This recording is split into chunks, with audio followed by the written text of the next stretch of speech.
என் தாய்க்கும் எனக்கு அறிவுப்பால் ஊட்டிய என் தாய் தமிழுக்கும் முதல் வணக்கம். என்னை சாதி மத சகதியிலிருந்து பிடுங்கி இந்த மண்ணில் மனிதனாக நட்ட எங்கள் ஐயா பெரியாருக்கும்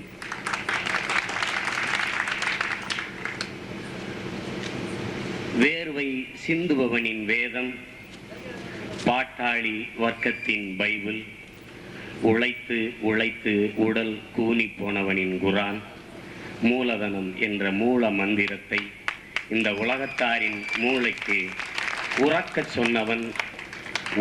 சொன்னவன் அந்த மாமேதை மார்க்சுக்கும், கற்பி ஒன்று சேர் புரட்சி செய் என்று போதித்த புரட்சியாளர் அம்பேத்கர் அவர்களுக்கும் என் வீர வணக்கத்தை செலுத்துகிறேன்.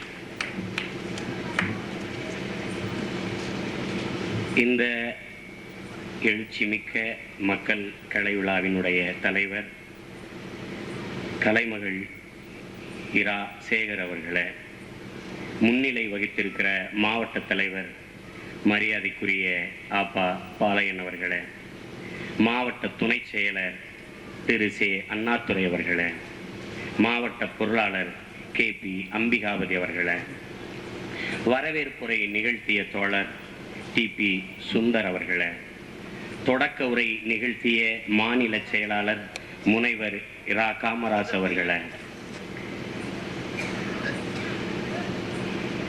இங்கே சிறப்பு விருந்தினராக வந்திருக்கக்கூடிய பெருமதிப்பிற்குரிய சட்டமன்ற உறுப்பினர் ஐயா திரு K உலகநாதன் அவர்களை, MS கமலவதனம் அவர்களை, மாவட்ட ஊராட்சி உறுப்பினர் பக்கிரிசாமி அவர்களை, முன்னாள் சட்டமன்ற உறுப்பினர் ஐயா கோ பழனிசாமி அவர்களை, இங்கே பல்வேறு மக்கள் கலைகளை சிறப்புற நிகழ்த்தி இந்த நிகழ்ச்சிக்கு பெருமை சேர்த்திருக்கிற என் பாசத்திற்குரிய தோழர்களை, இந்த எழுச்சிமிக்க இந்த விழாவினை சிறப்பாக நடத்தி கொண்டிருக்கிற என் அன்பான தோழர்களை, என் பாசத்திற்குரிய தாய்மார்களே, பெரியோர்களே, என் உயிருக்கு பிரியமான உறவுகளை, உங்கள் அனைவருக்கும் என் அன்பான வணக்கங்கள்.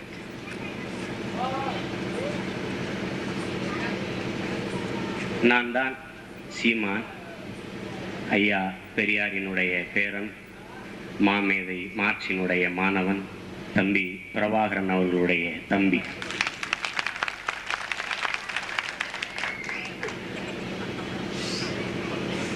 இங்கே பல காலமாக இந்த மண்ணில் மக்களினுடைய கலை இது போன்ற மேடைகளில் நிகழ்த்தப்பட்டிருக்கிறது. இந்த மேடையில் நிற்கிறதுல எனக்கு ஒரு பெருமை இருக்குது. நான் வந்ததுலேருந்து இதை வாய்ச்சிக்கிட்டே இருந்தேன். அந்த திரை விளம்பரத்தில் இருக்கிறத தமிழ்நாடு கலை இலக்கிய பெருமன்றம்னு இருக்குது. ஏன்னா இங்கே பல வயலுக்கு தமிழ்நாடுன்னு சொல்கிறதும் பிடிக்கிறதில்ல, தமிழன்னு சொல்கிறதுலையும் பிடிக்கிறதில்ல, யாருக்குமே அதில் விருப்பம் இருக்கிறதில்ல. ஒரு படத்தில் அறிமுகமாகின உடனே அகில இந்திய ரசிகர் மன்றம் தான் வைக்கிறான். அவன் இந்த ஊரை சொல்கிறதுக்கு எவனுக்கும் பிடிக்கிறதில்ல. கட்சி ஆரம்பித்தா கூட தேசிய திராவிட அது இதை விட அதை விடங்கிற வைக்கிறானே வழியே தமிழனுக்காக எவனும் வாழ்கிறதாவோ கலை வளர்க்குறதாவோ அவனுக்கு நோக்கம் இல்லை. ஆனால் தமிழ்நாடு கலை இலக்கிய பெருமன்றம் என்று இருக்கிறது. அந்த பெருமைக்குரியவர் மரியாதைக்குரிய தோழர் ஐயா ஜீவானந்தம் அவர்கள் தான்ங்கிறது உங்கள் எல்லோருக்கும் தெரியும். இதுக்கு முன்னாடி எனக்கு முன்னாடி பேசிய நகைச்சுவையாக பேசிய ஐயா அவர்களும் சரி, பாடல்களை பாடிய பாரதி திருச்சியை சேர்ந்த பாரதி கலைக்குழுவினரும் சரி, எல்லா தோழர்களுமே இந்த ஊடகங்கள், இந்த திரைப்படம், இந்த தொலைக்காட்சி எவ்வளவு தூரம் இந்த சமூகத்தை சிறுக சிறுக இல்லை எவ்வளவு வேகமாக சீரழித்து கொண்டிருக்கிறத சொன்னாங்க. அதையும் தாண்டி என் மண்ணின் என் மக்களின் கலைகள் சாகாமல் செத்து போகாமல் ஒரு பொக்கிஷம் போல ஒரு களஞ்சியம் போல பாதுகாத்து கொண்டிருக்கிற பெரும் பணியை இந்த கலை இலக்கிய பெருமன்றம் செய்து கொண்டிருக்கிறது என்பதை நான் பெருமையோடு உங்களுக்கு சொல்லிக்கொள்ள விரும்புகிறேன். நீங்கள் எல்லாம் நினைக்கலாம், ஆனால் திரைப்பட இயக்குனர் சீமா திரைப்படத்தில் இப்போ அந்த பள்ளிக்கூடம் எவனோ ஒரு படத்தெல்லாம் நடிச்சிருக்கிறாரு, தம்பி மாதிரி படம்லாம் எடுத்து. நான் ரொம்ப பாமரன், ஒரு காட்டு பையன், நான் ரொம்ப சாதாரண ஒரு ஆள். முன்னாடி என்னை மாதிரி நிறைய பேர் உட்கார்ந்துருக்கிறீங்க. உங்கள ஒருத்தன் தான் நான். கலையும் இலக்கியமும் மக்களிடையே புரட்சியை ஏற்படுத்தக்கூடிய பெரிய ஒரு ஊடகம்னு மார்க்ஸ் சொல்றாரு. ஆனால் அப்படி இந்த ஊடகம் இன்னைக்கு இருக்குதாங்கிறத நீங்க பார்க்கணும். இந்த மேடை இருக்குது, ஆனால் திரைத்துறையும் அந்த தொலைக்காட்சி மாதிரியான ஊடகங்கள் இருக்குதாங்கிறத நம்ம பார்க்கணும். அப்படி இல்லை, அதை நம்ம இருந்தது, ஆனால் அதை நம்ம எப்படி ஆக்கிக்கிட்டோங்கிறத நம்ம பார்க்கணும். இப்ப என் போன்றவர்களுக்கெல்லாம் திரைத்துறைக்கு வருவதற்கு ஒரு பெரிய உந்துதலாக இருந்தது என்ன? திரைப்படம் அல்ல, இந்த மேடை நாடகம். நான் ஒரு பரமக்குடி இளையான்குடிக்கு பக்கத்தில் இருக்கிற ஒரு அரணையூருங்கிற கிராமத்தில் பிறந்து வளர்ந்தவன். எங்க ஊர்ல திரையரங்குகள் இல்லை, ரொம்ப தூரம் போய் படம் பார்க்கணும். அம்மா அப்பா அனுப்ப மாட்டாங்க. திரைப்படம் பார்த்தா பிள்ளையை கெட்டு போயிருங்கிற ஒரு புரிதல் அப்போ. ஆனா இப்ப என்ன எங்களுக்கு வாய்ப்பு? நாடகம், தெருக்கூத்து, கலை, பாவக்கூத்து, பொம்மலாட்டம், கரகாட்டம், ஹரிச்சந்திர மாயனகாண்டம், வள்ளி திருமண நாடகம், இது மாதிரி வில்லுப்பாட்டு, எரிஞ்ச கட்சி எரியாத கட்சி, இந்த பாட்டு தான். அதை பார்த்து என் மண்ணின் மக்களின் கலை, இந்த மேடையில் நம் தோழர்கள் பாடிய பாடல்கள் எல்லாம் அதனுடைய பேர், அதுதான் அதனுடைய வளர்ச்சி தான். நாடாண்ட ராசாக்க வாழ்ந்த இடம் என் மகனே, மண்ணுதான் காஞ்சிருக்கும், இந்த மக்க மனசுல ஈரம் இருக்கும். கைகாலு சுத்தம் இருந்து கள்ளமில்லா மனசு இருந்தா, நாடு தசை எங்கும் ஓம்பேறு நிலச்சிருக்கும்.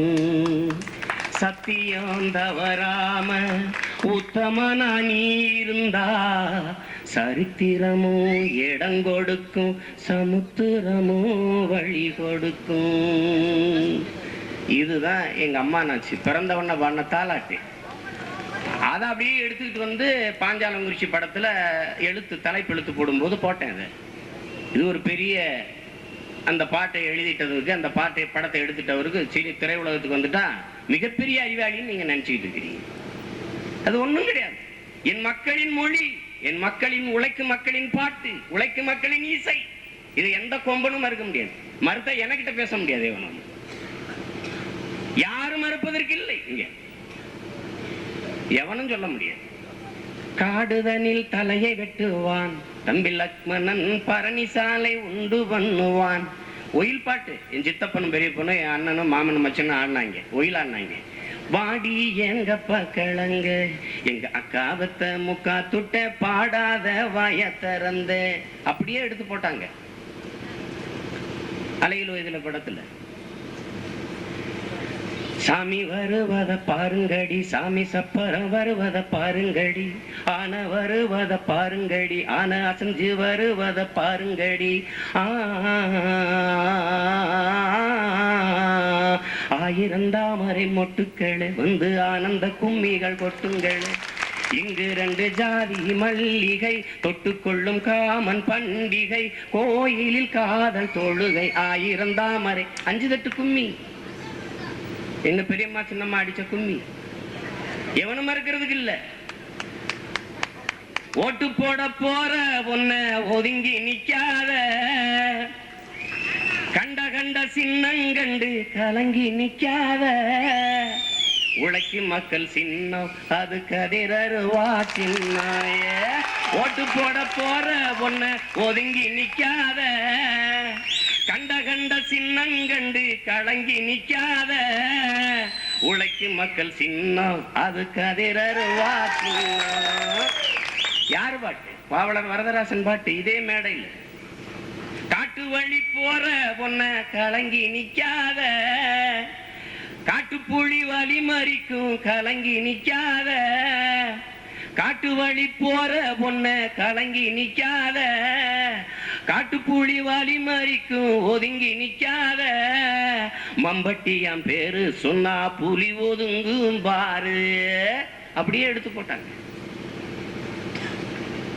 யாரும் இங்க மறுக்கிறதுக்கு இல்ல. அப்படி அப்படியே எடுத்து பயன்படுத்தினது. வாட வெத்தல வதங்க வெத்தல வாய்க்கு நல்லா இல்லே, அப்படி வளைஞ்ச கோர குழஞ்ச கோர பாய்க்கு நல்லா இல்லே, ஏன் நேத்து பூத்த ரோசா பூவு கொண்டைக்கு நல்லா இல்ல, அந்த குருவி கொத்தன கொய்யாப்பாலம் தொண்டைக்கு நல்லா இல்ல, ஏ வாட வெத்தல வதங்க வெத்தல வாய்க்கு நல்லா இல்ல. எங்க ஊர்ல கரகாட்டத்துல ஒரு பப்புன்னு பாடிக்கிட்டு இருந்தான், தூக்கி கொண்டு நான் சினிமால போட்டு விட்டேன். எல்லாம் விசில் அடிச்சு பார்த்துக்கிட்டு இருந்தான். அவனுக்கு 10 ரூபாய், எனக்கு 10 லட்சம் சம்பளம். ஒண்ணும் கிடையாதுங்க.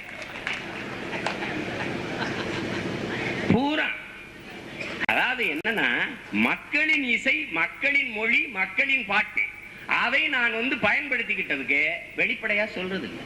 இது தாய் மூகாம்பியை கொடுத்தது. அவனன்றி ஒருவனும் செய்த சரஸ்வதியை நாக்கில் இருந்துகிட்டு பாடுறா. இதெல்லாம் நீங்க புழுகுறது.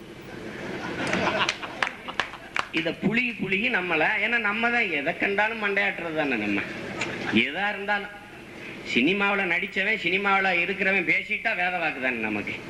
அவன் என்ன சொன்னாலும் ஒரு தடவை சொன்னா 100 தடவை சொன்ன மாதிரி ஒன்னையுமே உருப்படியா சொல்லையடா. நீ அதை 100 தடவை என்ன சொல்ல போற? நீ என்ன சொன்ன அதை 100 தடவை சொல்றதுக்கு அதை பத்தி எவனும் கேட்கறது, எவனையும் கேட்கறது இல்லை, எதை பத்தியும் கவலைப்படுறது இல்லை. நாங்க இருக்கிறவனுக்கே இடம் இல்லாம தருவோம். கர்நாடகால அங்க என்ன பிரச்சனை? 60 லட்சம் பேர் தமிழன் இருக்கிறான். 60 லட்சம் அனைத்து கட்சியிலையும் உறுப்பினரா இருக்கிறான். தமிழன் அரசியல் சக்தியா வந்துடக்கூடாது. ஒருத்தனுக்கு இடம் இல்லை, தேர்தலை நிக்க விடல, சுயேட்சையா நின்னா தோத்து போனான். ஆனால் என் நாட்டுல என்ன, ரஜினிகாந்த் அவர்கள் நாட்டுக்கு கட்சி ஆரம்பிச்சு தலைவரா வரணும்னு 16 கிடாய கோயிலுக்கு நின்று வெட்டுறா மதுரையில. ஏன்? அவன்ல 2 பேரை வெட்டினா தான் இந்த நிலைமை மாறும், இல்லைன்னா இது சரிப்பட்டு வராது. எனக்கு என்ன கூட்டு வந்திருக்காங்க, எது கூட்டு வந்திருக்காங்க? நீங்க சுதந்திரம் அடைஞ்சு 60 வருஷம் ஆச்சு, உத்தாபரம்னு ஊருக்கு அதை பத்தி பேசு. எல்லாரும் தீ குளிச்சு சாகலாம், நாண்டு கண்டு தூக்குல தொங்கலாம். அதுக்கு இப்படி பிரச்சனை. மக்களின் மொழி, மக்களின் பேச்சு, அது கலை. அதை யாரும் ஒத்துக்கிறதுக்கு தைரியம் இல்லை. இந்த ஆயிரக்கணக்கான மக்களுக்கு முன்னாடி உண்மை பேச எவனுக்கும் நேர்மை இல்லை, தைரியம் இல்லை. அதுதான் இங்க உண்மை. என்னையே எத்தனை பேர் கிறுக்கு போய் கிணப்ப நினைச்சுக்கிட்டு இருக்கிறேன். தமிழ்லயே பேசுறான்டா சீமான், திருந்தே மாட்டானாடான்ற. இந்த சேகுவாரான்னு ஒருத்தனை நெஞ்சில தூக்கிட்டு இருக்கிறான். பல பேர் அவரை இயேசுநாதன் நினைச்சிட்டு இருக்கான். இயேசுநாதன் நினைச்சிட்டு இருக்கான். ஒருத்தன் உங்க கட்சியில சேர்ந்துக்கிறேன்றான். யாரு இவர்? ஒரு கட்சி வச்சிருக்கிறாரு, 4 தொண்டர் மாதிரி. இப்படி பல பைத்தியக்காரங்க உழவுற நாடு. நீங்க நினைச்சுட்டு இருக்கிறீங்க மக்களின் மொழிதான் திரைப்படம். பசும்பொன் படத்துல சிறந்த உரையாடல் நான் எழுதியிருக்கேன்றாங்க.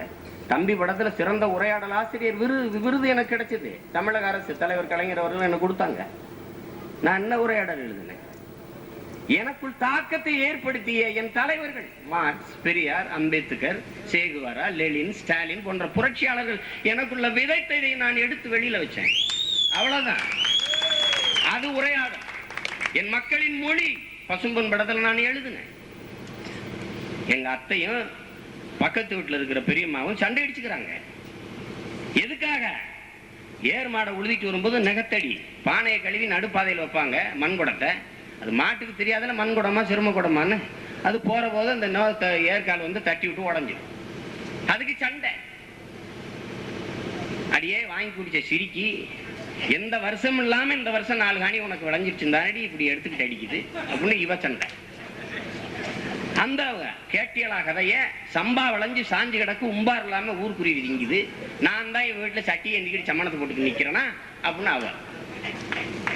இது என்ன? இதெல்லாம் இது ஒரு சொலவடை மாதிரி, ஒரு கிராமத்து மொழி மாதிரி இருக்குது. இதை திரைப்படத்துல எடுத்துட்டேன்னா என்ன வசனம் பிச்சு உதறானையா.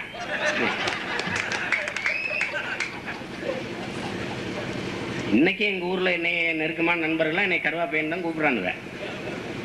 எங்க அத்தை, எங்க அப்பாவோட பிறந்த அத்தைமார்கள்லாம் அவங்க பொண்ணு எல்லாம் என்னை கருவாப்பையன் தான் கேள்வி பண்ணுவாங்க. எங்க அம்மாவுக்கு அது பொறுக்காது. முன்னாடி என் பதம்பத்த மகனை குத்தி வடிச்சாலும் ஜம்பா, குப்பையில போட்டாலும் மாணிக்க முடியும் மகன், என்ன அவனை போய் கருவாப்பையங்கிறீங்க? என் மகனோட கருப்பு உங்க தலையில இருக்குடி, உங்க சிவப்பு உள்ளங்கால இருக்கு. எங்க அம்மா சொல்லுது, ஒரு பாமர பொம்பளை பள்ளிக்கூடம் போலது. என் மகனோட கருப்பு உங்க உடம்புல இருந்தா மச்சம், உங்க சிவப்பு அவன் உடம்புல இருந்தா தேமலடி, தெரிஞ்சுக்கிறீங்க. அப்படி என்ன கை தட்டித்தானே திரும்பணும், எல்லாரும் என்னை மாதிரி தானே இருக்கிறீங்க.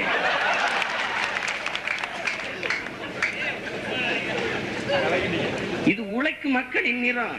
இதுக்கு நம்ம வெள்ளையா இருந்தா தான் சந்தேகப்படணும். அதுல நீங்க நம்ம கருப்பா இருக்கிறதா நம்ம இனத்தின் நிறம். அதுல நம்ம ஒண்ணு பெருமையா தான் நம்ம கருதணும். கருப்பா இருக்கிற அந்த கரும்புல இருந்து தான் அவ்வளவு இனிப்பா இருக்கிற சக்கரை வருதுன்னு எங்க அம்மா சொல்லுது. இதை சினிமாவில் எடுத்தா என்ன செய்வீங்க நீங்க? என்ன வாசனம் பிச்சு வதறிட்டாங்க. ஒரு நாள் இந்த படத்துல இதை எடுத்து காட்டுறேன், கை தட்டுறானா இல்லையான்னு பாருங்க. தட்டுவாத. மக்களின் பேச்சு, மக்களின் மொழி, மக்களின் உழைக்கும் மக்களின் பாட்டும் இசையும் நடனமும் கூத்தும் சினிமாவாகுது. எவ்வளவுதான். இதை எடுத்துக்கிட்டு எல்லாம் அக்கம் பக்கத்தில் இருக்கிறது, அந்த வீட்டில் நடந்தது, இந்த வீட்டில் நடந்தது, அங்க நடந்தது, பெரியப்பா பண்ணது, சித்தப்பா பண்ணது, அண்ணன் தம்பி வாழ்க்கையில் நடந்தது எடுத்துக்கொண்டு போய் கலையாக படை. இதுதான். ஆனால் எப்படி வந்த கலை, எப்படி இருந்தது? நான் பிறக்கிறதுக்கு முன்பு இங்க இருக்கிற பெரியவர்கள் எல்லாம் அவர்கள் காலத்துல, நம்ம பெரியப்பா சித்தப்பா நம்ம தாத்தா காலத்துல பட்டுக்கோட்டை அவர்களை பத்தி மக்கள் கவிஞரை, ஏன் பட்டுக்கோட்டை மட்டும் இத்தனை கவிஞர் இருக்கு? அவன் மட்டும் மக்கள் கவிஞ. இங்க புரட்சி கவிஞ, கவி பேரரசு, அந்த அரசு இந்த அரசு எல்லாம் இருக்கும்போது ஒருத்தர் மட்டும் என் மக்கள் கவிஞனானா? பாலாறு வாயுது, தேனாறு வாயுது, ஆனாலும் மக்கள் வயிறு தான் காயுதுன்னு பாடணும். ஒரே ஒரு காரணத்துக்காக தான் அவன் மக்கள் கவிங்க. உழைக்கும் மக்களை, பசித்த மக்களை, பாடுபடும் மக்களை பற்றி சிந்திச்சான். 150 வாட்டு தான் எழுதியிருக்கிறான். 150 வாட்டுலயே அவன் மக்களை பற்றி சிந்திக்காத பாட்டே கிடையாது. வேப்பமர உச்சியில் நின்னு பேயொன்னு ஆடுதுன்னு விளையாட போகும்போது சொல்லி வைப்பாங்க, உன் வீரத்தை கொழுந்திலேயே கிள்ளி வைப்பாங்க.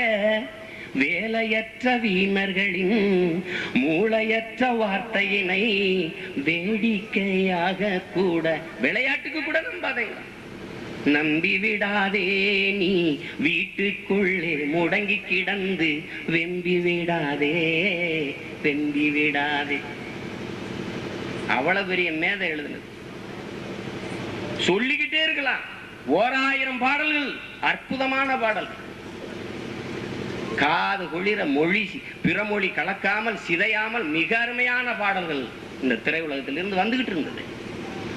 மிக அருமையான பாடல்கள், மிகச்சிறந்த உரையாடல், அற்புதமான கதை.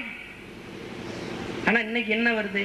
இப்ப ஒரு படம் வரப்போகுது, அந்த படத்துல ஒரு பாட்டு இருக்குது, போடா நீ எனக்கு வேஸ்ட், உங்க அக்கா ரொம்ப டேஸ்ட். உண்மையிலே வரப்போகுது. வந்தவொடனே எனக்கு நீங்க எனக்கு ஞாபகம் ஒரு பாட்டை கேட்கும் போது, இல்லைன்னா எனக்கு அலைபேசியில் அழைச்சு பேசுங்க. போடா நீ ரொம்ப வேஸ்ட், உங்க அக்கா எனக்கு டேஸ்ட், உங்க அம்மா சுட்டு தருவா தோசை, அதனால அவன் மேல எனக்கு ஆசை. உன் தம்பி வைக்கிறான் சட்டினி, உங்க அக்காவோட புறமேட்டி. இதாங்க பாட்டுக்கு பல்லவி. எல்லாமே எங்க ராசி தான். படத்துக்கு பேர் முரளி நடிக்கிறார். இப்படி வருது பாட்டு. என்ன பண்ண சொல்றீங்க? ஒரு கூடை சன்லைட், ஒரு கூடை மூன்லைட், ஒன்றாக சேர்ந்தால் என் ஒயிட். இது என்ன மொழின்னு மட்டும் சொல்லுங்க. இது என்ன மொழி பாட்டு, அதை மட்டும் சொல்லுங்க. இந்த பாட்டை எழுதியவருக்கு, நடிச்சவருக்கு, தயாரிச்சவருக்கு, இயக்கியவர்களுக்கு என்ன ஊதியம், என்ன சம்பளம், எவன் காசு? தமிழன் காசு. தமிழன் காசு வேணும், தமிழ் வேண்டாம். இதுதான் இங்க நிலைமை. இங்க அவலம். வசனம் என்ன? உள்ள என்ன வசனம்? ஏண்டா மச்சான் டென்ஷனா இருக்க? ஓவரா ஃபீல் பண்ணாத, எல்லாம் கரெக்ட் ஆயிடும். இது என்ன மொழி? எந்த தமிழன் இங்க வைக்கப்பட்டிருக்கான்? எவன் இதுக்கு அவமானப்பட்டிருக்கான்? சொல்லிக்கிறோம் தமிழ்நாடுன்னு. இது தமிழ்நாடா? என் தாயின் மேல ஆணையாக சொல்றேன், இது தமிழ்நாடு இல்ல. இது இங்கிலாந்து நாட்டினுடைய ஒரு மாநிலம். இது தமிழ நாடு. எவனும் இங்க தமிழன் இல்ல, எவனும் தமிழன் இல்ல. எவன் நாட்டிலும் தமிழ் இல்ல. தமிழ் பேச தெரியல எவனுக்கும். வரும்போது நாங்க தெருவில் சிரிச்சிட்டு வருவோம். வழி கேட்போம், ஐயா திருத்துறைப்பூண்டிக்கு நேரா ஸ்ட்ரைட்டா போங்க, லெப்ட்ல கட் பண்ணுங்க, ரைட்ல டர்ன் பண்ணுங்க. இதுல எப்படி போய் தமிழ் அங்க சிங்கையும் சோத்துல மோதி மண்டை வெடிச்சு சாகுது. நாக்கில் வாழாத தமிழ் எப்படி நாட்டில் வாழும்? தமிழ் பேச எழுத படிக்க தெரியாதவன் கம்யூனிஸ்டே இல்லைங்கிறார் தோழர் ஜீவானந்தம். திருக்குறள் படிக்காம நீ மூலதனம் படிக்கவே படிக்காதேங்கிறாரு. சொன்னாரா இல்லையா? புரட்சி எது புரட்சி? மொழி சிதைந்தால் ஒரு இனம் அழியும். இது வரலாற்று உண்மை. சொந்த மொழி எழுத படிக்க பேச தெரியாத எந்த இனமும் இந்த உலகத்தில் வாழ்ந்ததாக சின்ன செய்தி கூட கிடையாது. உள்ள மொழி ஒழுங்கா பேசுறியா, உனக்கு எதுக்கு ஊரா மொழி? ஆங்கிலம் பேசுறியா, பேசி பாரு, அரை மணி நேரம் ஆங்கிலத்தில் பேசு. அஞ்சு வார்த்தை சேர்ந்த மாதிரி பேச வருதா உனக்கு? வராது. தமிழ் ஒழுங்கா பேச வரல, பின்ன உனக்கு ஊரா மொழி என்னத்துக்கு சொல்லு பார்ப்போம். சரிவாதி ஆங்கிலம். டீ சாப்பிடுவோமா, டிஃபன் சாப்பிடுவோமா, அந்த லைட்டை போடுங்க, அந்த ஃபேனை போடுங்க, என்னது அந்த டேபிளை எடுங்க, என்னது இது? இது என்ன மொழி? எவனாவது உலகத்துல எந்த நாட்டிலையாவது அப்பன் பேருக்கு முன்னாடி அவன் தாய்மொழி தவிர அவன் அப்பன் பேரை வேற மொழியில போட்டுக்கானா? உலகத்திலே 2 மொழியில் கையெழுத்து போடுகிற ஒரே ஈன சாதி இனம் தமிழன் தான். முனியாண்டி மகன் நாகராசு நாகராசு எழுதுறது இல்ல, எம்னு ஒரு கிரீடத்தை தூக்கி அப்பனுக்கு வைக்கிறது. எம் என்ன வெள்ளக்காரனுக்கு பிறந்தான்ல, ஒரு பய வைக்கப்பட்டிருக்கிறானா? ஒரு பய அவமானப்பட்டிருக்கிறான் அந்த தேசத்துல? என்னைக்காவது தலை குனிஞ்சிருக்கிறானா? ஒரு அப்பன் பெயரை கூட ஒரு ஆங்கிலத்தில் தமிழ் எழுத முடியாதவன் எப்படி இந்த சமூகத்தை திருத்த முடியும்? ஒரு சின்ன எழுத்தையே மாற்றம் செய்ய முடியாத இந்த மாநில சமூகம் எப்படி இந்த சமூகத்தை மாற்றும்? எனக்குள் எந்த மாற்றத்தையும் ஏற்படுத்த முடியாத நான் எப்படி இந்த சமூகத்தை மாற்றுவது? யோசிச்சு பாருங்க. எப்படி நாட்டை திருத்த இயலாத தமிழன் எப்படி நாட்டை திருத்த முடியும்? என்னை மீறி எப்படி ஒரு வார்த்தை வெளியிலே வரும்? வராது. அம்மானு கூப்பிடுறேன், அத்தைன்னு கூப்பிட வந்துருமா? பொங்கன்னு சொல்ல ஒரு இடத்தில் போடான்னு சொல்லிட முடியுமா? என்னை மீறி எப்படி பேச முடியும்? எப்படி பேச முடியும்? பேசுறான் தமிழன். ஏன்? ஒரு தான் தோன்றித்தனம், ஒரு மெத்தனம், ஒரு கேனத்தனம், எது பற்றியும் புரிதலும் அக்கறையும் இல்லாத ஒரு ஈனத்தனம். அது எங்க கொண்டு நிறுத்தும்? ஒரு வீரன் தெரிந்த ஒரு தொன்ம தேசிய இனத்தை ஒரு அழிவில் கொண்டு போய் நிறுத்தும். ஏறக்குறைய இந்த இனம் அழிந்து விட்டது. யாவனும் மறுக்கிறதுக்கு இல்லை, யாரும் மறுக்கிறதுக்கு இல்லை. தமிழ் பேசினால்தான் நீங்களும் நானும் தமிழ்.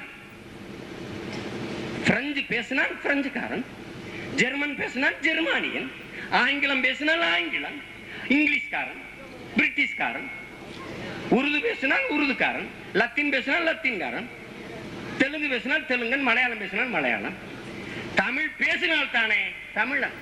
நம்ம என்ன பேசுறோம்? என்ன பேசுறோம்? நம்ம யாரு பேசுறா? பேசுறது இல்லை. ஆனால் நாம் சொல்லிக் கொள்கிறோம் தமிழர்கள் இல்லை, தமிழர்கள் இல்லை, நாம் தமிழர்கள் இல்லை. அதை நீங்க நம்ம வெட்கப்படணும். பாம்பு கூட 6 மாசத்துக்கு ஒரு தடவை தோல் உரிக்குது. ஆனால் நாம எந்த மாறுதலுக்குமாக நம்ம தயார் செய்து கொள்வது இல்லை. எதுக்கும் நம்ம தயாராக இல்லை. போய் பாருங்க உலக நாடுகளை, ஜெர்மன், பிரான்ஸ், எல்லா நாடுகளிலும், கனடா, எந்த நாட்டுக்கு போனாலும் தெருவில் அவன் மொழியை தவிர எந்த மொழியும் எழுதப்படலை. நாக்கில் நன்றின்னு சொல்றது கூட பிரெஞ்சுல மெர்சின் தான் சொல்ல. தமிழனை போல ஒரு நன்றி கெட்ட ஒரு இனம் உலகத்தில் உண்டா? ஒரு உயிர் போற நிலையில் உதவி பாருங்க ஒருத்தனுக்கு. நன்றிங்கிற ஒரு நல்ல தமிழ் சொல் எடுத்து சொல்ல நாக்கு வருமா? Thank you, thank you. வேற எல்லாரையும் உத்து கவனிச்சுக்கிட்டு தான் இருக்கிறேன். அவ்வளவு நேரம் பேசிட்டு அங்க போய் அந்த நகைச்சுவையா பேசின ஐயா கூட அந்த அம்மா வழிவிடும் போது தேங்க்ஸ் தான் சொல்றாரு. அங்க இருந்து அம்மா அப்படி வழிவிடுறாங்க, விலகி தேங்க்ஸ் அப்படின்னு தான் சொல்றாரு. நன்றி கெட்டவன் தமிழன், எவனும் மறுக்க முடியாது. நன்றி கெட்டவன். இன உணர்வு, மான உணர்வு ஒண்ணும் கிடையாது அவனுக்கு. ஏன்?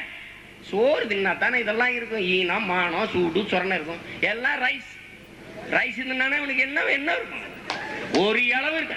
தண்ணி குடிச்சான்னா நல்ல ரத்தம் ஓடும், வாட்டர் குடிக்கிறான். அப்புறம் எப்படி உனக்கு வழங்கும்?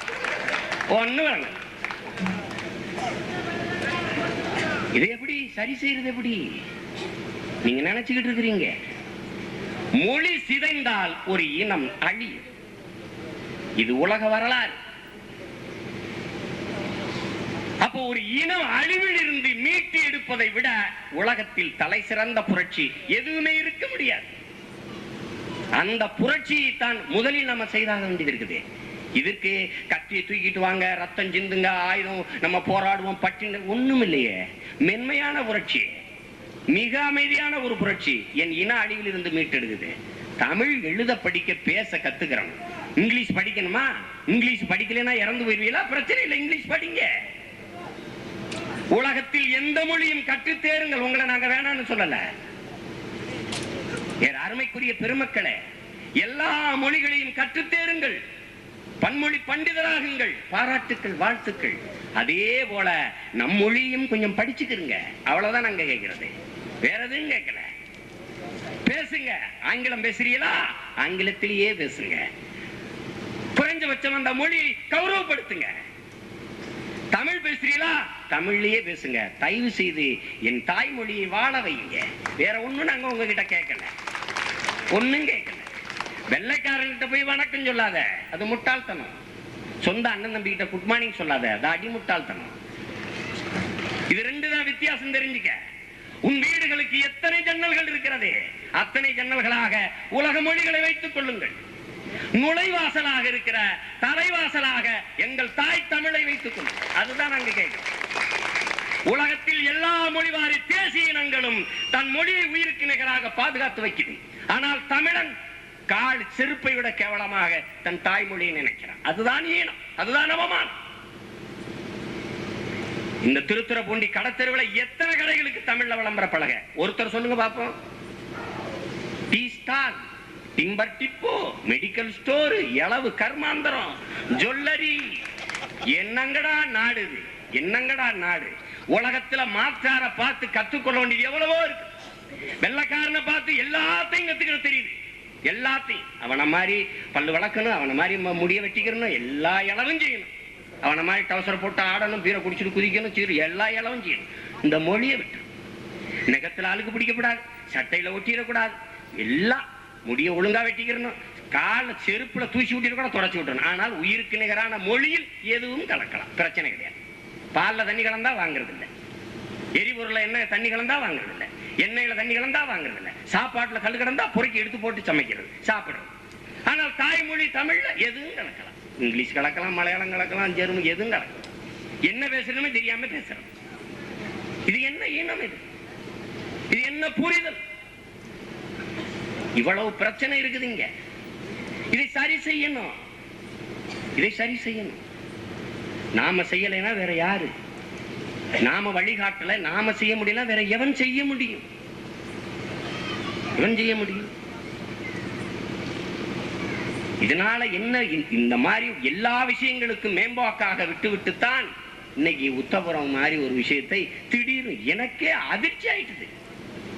என்னடா ஊருக்கு நடுவுல ஒரு சுவரா, இத்தனை வருஷமா நமக்கு தெரியாம இருந்ததா அப்படின்னு ஒரு பேரதிர்ச்சி.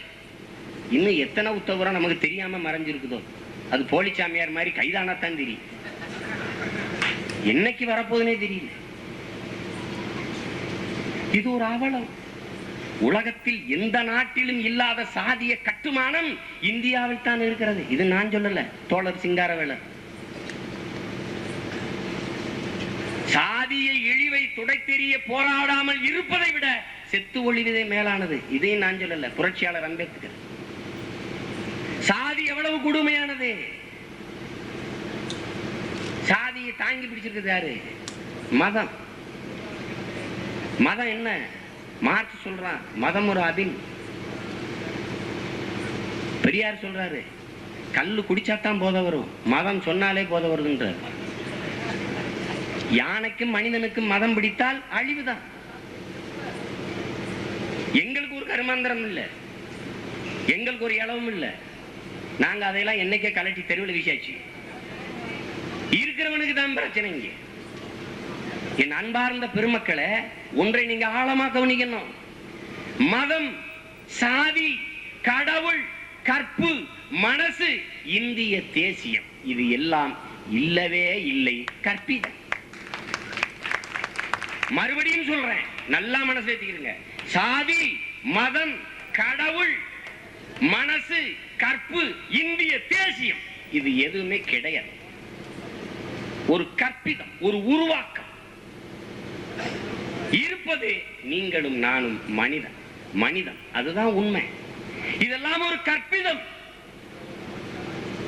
உருவாக்கப்பட்ட. மனசு எங்க இருக்கு? கண்ணு இருக்கு, காது இருக்கு, மூக்கு இருக்கு, வாய் இருக்கு, கை கால் இருக்கு. மனசு எங்க இருக்கு? தொட்டதுக்கெல்லாம் மனசு வலிக்குது, மனசு கேட்கல, மனசு சொல்லுது. எங்கடா சொல்லுது? எங்கடா இருக்கு மனசு? இல்லாத ஒன்று நீ உருவாக்கி உருவகப்படுத்திக்கிட்ட. கடவுள் எங்க இருக்க? கடவுள் எவனா சொல்லு? இல்ல. நீ பிணாத்திக்கிட்டு தெரியவா? நீயா? சாதி இல்ல, மதம் ஒரு கர்மாந்தரம் இல்லை. காலில் ஒட்டின பீய கழுவாதவனும் பேருக்கு பின்னாடி இருக்க சாதியை வெட்டி எறியாதவனும் ரெண்டுமே இந்த சமூகத்தில் நாறுவான். அதுதான் உண்மை. இந்த எல்லா வெண்ணமைங்களுக்கு பிறந்த வெண்ணமையனும் பேருக்கு பின்னாடி செட்டியாரு, வாண்டையாரு, முதலியாரு, பிள்ளைமாருன்னு போட்டுக்கிறானே, இவன் பறையனாக இருந்தால் போடுவானா? போட மாட்டான். சாதி திமிரும் அந்த சாதி கொழுப்பும் அவனை போட வைக்கும். சரியான அப்பனுக்கு பிறந்தவன் ஒருத்தன் காலையில பொழுது விடிஞ்சு 5 மணி இருந்து பொழுது அடைகிற வரைக்கும் ஒருத்தன் ஒரு நாளைக்கு பறையனாக சக்கிலியனாக வாழ்ந்து வர்றான். அப்ப தெரியும்டா, இந்த நாட்டில் தாழ்த்தப்பட்ட மக்கள் இன்னும் ஆயுதம் ஏந்தி தீவிரவாதியாக ஆகாமல் இருக்கிறத அவனுடைய மிகப்பெரிய மனிதநேயத்தை காட்டுது. யார் நீ என்னை தாழ்த்தப்பட்டவனாக ஆக்க? நீ யாரா? நீ எவன்டா? அப்ப எந்த அப்பனு கிட்ட பிறந்த? என்னை தாழ்ந்தவன் என்று சொல்வதற்கு நீ யார்? எவனும் இங்கு தாழ்ந்தவன் இல்லை, தாழ்த்தப்பட்டவன். அப்படிதான் வார்த்தையே இருக்கு. நான் ஒடுங்கியவன் அல்ல, ஒடுக்கப்பட்டவன். நான் பிற்பட்டவன் அல்ல, பிற்படுத்தப்பட்டவன். எந்த நாய், எந்த தாயோடு என்னை பிற்படுத்தியவன்? எவனவன்? அந்த கேள்வி வருகிறது. யார் என்னை தாழ்த்தப்பட்டவன், தாழ்ந்தவன் என்று சொன்னவன் எவன்? என்னை தாழ்த்தியவன் எவன்? எது? மதம். எந்த மதம்? பார்ப்பன இந்து மதம். அதுதான் என்னை தாழ்ந்தவனாக சொல்லுகிறது. எல்லா நாய்களும் சொல்றான, எல்லா கிறிஸ்தவ மத இஸ்லாமியத்தை விட்டுட்டு இந்த மார்க்சிஸ்டும் பெரியாரிஸ்டுகளும் சேர்ந்துக்கிட்டு இந்து மதத்தையே வைகிறான். அந்த நொந்து மதம் தானே எங்களை பல்லம் பறையும் சக்கிலியும் சூத்திரங்குது. என்னை வேசி மகனேன்னு சொல்லி ஏசி பேசுவது அந்த நாய் மதம் தானடா சொல்லுது. பகவான் கிருஷ்ணன் இந்த அண்ட சராசரத்தை ஆகிட உலகத்தை படைச்ச வெண்ணமைய வெண்ணதாடா சொல்றான். நானே 4 விதமான சாதி படைச்சேன்னு அவனை செருப்பு கழட்டி அடிக்காம கும்பிட வெண்ண.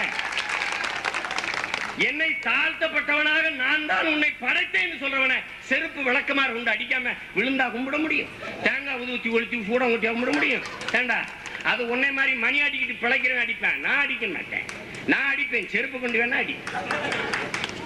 நீ யாரு என்னை அப்படி படைக்க? நீ யாரு? யாரா நீ? என்ன பைத்தியக்காரத்தனம்? என்னது இந்து மதம்? இந்து மதம் என்பதே என் அன்பார்ந்த சொந்தங்களே, என் உயிருக்கு பிரியமானவர்களே, இந்து மதம் என்பதே பார்ப்பனிய மதம். இதை எவனும் இருக்க முடியாது. பார்ப்பனிய மதம் கிறிஸ்துவ மதத்தின் வேத நூல் பைபிள் ஒவ்வொரு கிறிஸ்துவனும் கட்டாயம் படிக்க வேண்டும். மதத்தில் சட்டம் இருக்கு. இஸ்லாமிய மதத்தின் புனித நூல் குர்ஆன் ஒவ்வொரு இஸ்லாமியனும் கட்டாயம் படிக்க வேண்டும். மதத்தில் சட்டம் இருக்கு. இந்து மதத்தின் வேத நூல் பகவத்கீதை எத்தனை இந்து படிச்சிருக்க? படிக்க கூடாது, சட்டம் இருக்கு.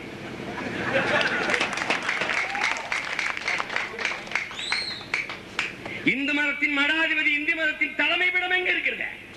திருட்டு பையன் முள்ள மாதிரி போயிருக்கிற காஞ்சி மடத்து சங்கர மடத்தில். அதன் தலைவன் யாரு? பொம்பளை பொறிக்கு முள்ள மாதிரி போய் அதன் தலைவன். ஏண்டா நீனும் இந்து நானும் இந்து, பின்னடா வெண்ண நீ ஐயன் நான் பறையன் சொல்றா. உனக்கு கூட நீ வெறும் ஐயன், எனக்கு தான் அடைமொழியோட இருக்கு பறையன். ஒண்ணு நான் தான் சக்தி. வா வா வாடா, செய்யும் தொழிலே தெய்வம்ங்கிற. வா, கொஞ்ச நாள் நீ பீ, நான் கொஞ்ச நாள் மணி அடிக்கிறேன். என்னடா கட்டு போச்சு? கொஞ்ச நாள் நீ பொண ஏறி, கொஞ்ச நாள் நீ செருப்பு தையி, செய்யும் தொழிலே தெய்வம். வாடா, நரேந்திர மோடி சொல்றான்ல, மலை மல்வது நேரா சொர்க்கத்துக்கு போலாம். நீங்க என்ன மயத்துக்கடா யாகம் வளர்க்குறீங்க? வாங்கடா இங்க வந்து பீயலுங்கடா, கக்குசை காட்டி விடுறோம், அள்ளிக்கிட்டு இருங்க, நாங்க போய் கொஞ்ச நாள் மணி அடிக்கிறோம். என்ன கட்டு போயிடுச்சு? என்ன கட்டு போயிடுச்சு? சாதி திமிரில் பேசுகிற, கொழுப்படுத்த திமிரில் பேசுகிற என் அன்பார்ந்த மக்களே, மதம் கொடிதா சாதி கொடிதா? சாதி கொடிது. தந்தை பெரியார் அவர்கள் சொல்லுகிறார்கள், சாதி கொடிதா மதம் கொடிதா? சாதிதான் மிக மிக கொடிது. பெருமக்களே,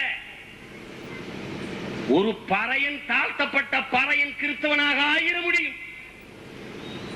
ஒரு தாழ்த்தப்பட்ட பறையன் இஸ்லாமிய மதத்தை தழுவிட முடியும். ஒரு பள்ளன் இஸ்லாமியனாக ஆயிர முடியும், கிறிஸ்தவனாக ஆயிர முடியும். ஆனால் ஒருபோதும் இந்த நாட்டில் சனாதன தர்மப்படி, அரசியலமைப்பு சட்டப்படி ஒரு பறையன் ஐயனாகவோ ஒரு பள்ளன் கள்ளனாகவோ ஆகவே முடியாது. அப்ப எது கொடி? எது மிக கேவலமானது? சாதி. ஒரு மனிதன் சக மனிதனை அடிமைப்படுத்தி தாழ்வுபடுத்தி பார்ப்பதில் ஒரு ஆனந்தம். ஆனால் இவனும் அனுதினமும் ஆண்டவனை வேண்டிக்கிறேன், இவனும் கும்பிட்டுக்கிறேன். இவங்க மாதிரி ஒரு லூசு பயல்களா, கேன பயல்களா உலகத்திலே நீங்க பார்க்க முடியாது. இவங்க எல்லாம் இந்த கிறுக்கு பயல்கள் எல்லாம் பேசுவானுங்க. நான் போனதுக்கு அப்புறம் ஒரு கூட்டம் போட்டு பேசுவாங்க, நேருக்கு நேரம் வந்து பேச மாட்டான். இவன் எல்லாம் பேசுவான், கடவுள வயிறாக, ராமர வயிறாக, கிருஷ்ணர வயிறாக. டேய், சரியான அப்பனுக்கு பிறந்த வெண்ண ராம என்கிட்ட வரட்டுமாடா. நீ ஏண்டா ராமகோபாலா வர்ற? நான் ஒன்னும் பேசலையே. ஐயா ராமகோபாலன் அவர்களை, வீர துறவி அவர்களை, செத்து தவக்கலை மாதிரி வீங்கி நிக்கிறவன ஒரு வீர துறவிங்கிறாங்க. இவர் மயிலாப்பூர்ல ஒரு கோயில்ல, கபாலீஸ்வரர் கோயில உண்டில் தூக்கிட்டேன். தோல் மேல உண்டியில தூக்கிட்டு காவல்துறையை நடவடிக்கை எடுக்கும். ஏண்டா கடவுள் உண்டியில தூக்கிட்டு போயிட்டான்னு காவல்துறை நடவடிக்கை எடுத்தா கடவுளை விட காவல்துறைக்கு சக்தி அதிகம் தானே? விழுந்து அவனை கும்பிட்டு போகணும், அவனை கும்பிட்டு போக வேண்டியதானே? என்னமோ நாங்க மட்டும்தான் ஜாமி இல்லைன்றோம், பூதம் இல்லைன்றோம் இவங்களா பேசிக்கிட்டு இருக்கு. நாத்திக நாங்கள் மட்டுமா பேசுறோம்? நாங்க மட்டுமா கடவுள் இல்லைன்னு சொல்றோம்? என் அன்பார்ந்த பெருமக்களை, வீட்டு கதவை சாத்தி பூட்டு போடும் போது ஒரு மனுஷனுக்கு இன்னொரு மனுஷன் மேல நம்பிக்கை இல்லைன்னு ஆயிருது. கோயில் கதவை பூட்டி பூட்டு போட்டு தொங்கி ஒரு தடவை ஆட்டி பார்க்கும் போது கடவுள் நம்பிக்கை உங்களுக்கு இல்லைன்னு ஆயிடுது. சரியான கடவுள் பக்தி இருக்கிறவன், உண்மையிலேயே ஆண்டவன் மேல நம்பிக்கை இருக்கிறவன் ஒரு நாள் முழுக்க வேண்டியதில்லை, ஒரு அரை நாள் 5 மணி நேரம் கதை திறந்து விடு பார்ப்போம். உண்மையிலேயே இறை நம்பிக்கை இருக்கிற ஒரு நல்ல ஒரு பக்தன் கோயில் கதவை திறந்து விடாதான். உனக்கு இல்ல, திறந்து வச்சுன்னா காலையில கடவுளா பேசு. எங்க இருப்பாருன்னு தெரியாது. எங்கேயோ ஒரு கோணி சாக்கடை தூக்கி குப்பமேட்டை போட்டிருப்பேன், போலீஸ் மோப்பனாயை வச்சு நக்கி கண்டுபிடிக்கும் இந்த அருக்கு உங்க கடவுள். இந்த நிலையில இருக்குடா உங்க கடவுள் நிலைமை. அதனால உனக்கு என்னைய விட உனக்கு தான் நல்லா நான் சுத்தமா நம்பிக்கை இல்லை. பெரிய பூட்டா போட்டு ஒரு தடவை பூட்டிருக்கான்னு 2 ஆட்டு வேற ஆட்டி பார்த்து வர்றேன். சரி, இவ்வளவுதான் பூட்டை போட்டில, உள்ள கடவுள் காலடியில் ஒரு உண்டியல் இருக்குல்லடா, அதுக்கு எதுக்குடா பூட்டு?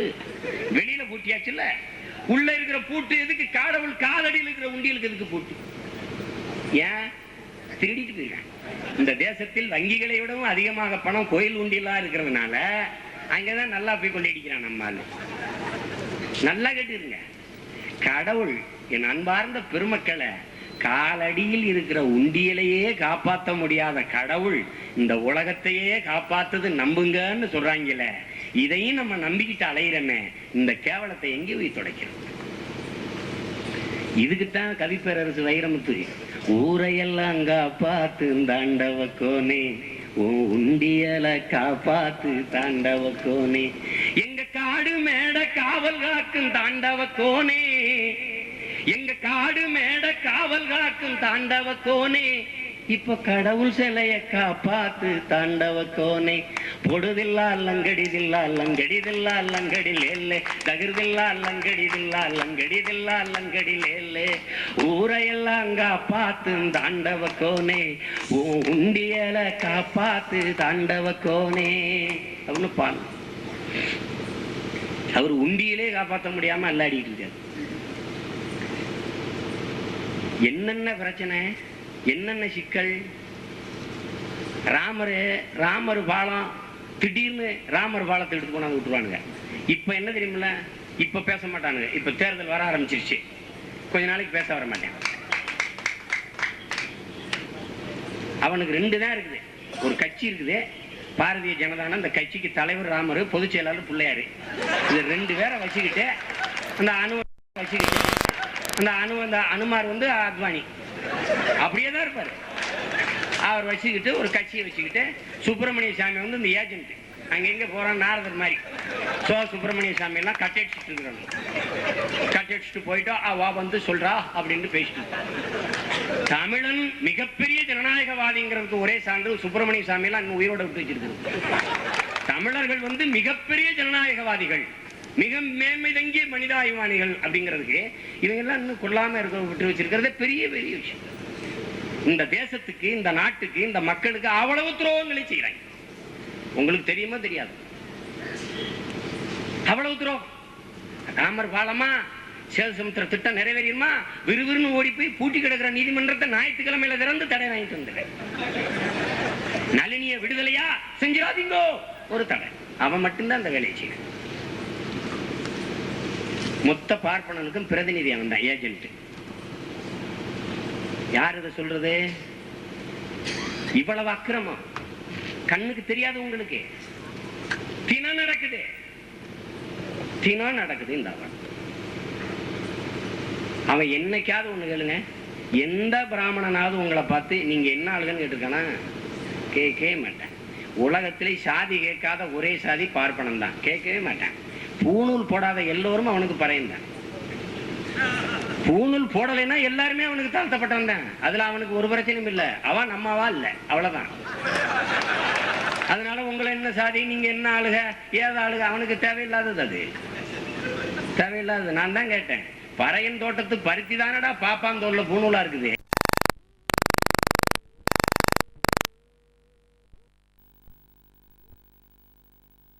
நட்டுக்கிட்டு இருக்காரு, ஒன்னும் செய்ய மாட்டேன். நீ உழுது வெம்பாடு விட்டு அரிசி உறுப்பு ஏற்றி கொடுத்தீங்கன்னா கொழுத்து தின்னுட்டு உன் தலையில எரி பேண்டு விட்டுக்குவான். வேற என்ன செய்ய? இதுதான் அவனுக்கு பிரச்சனை. அதுதான்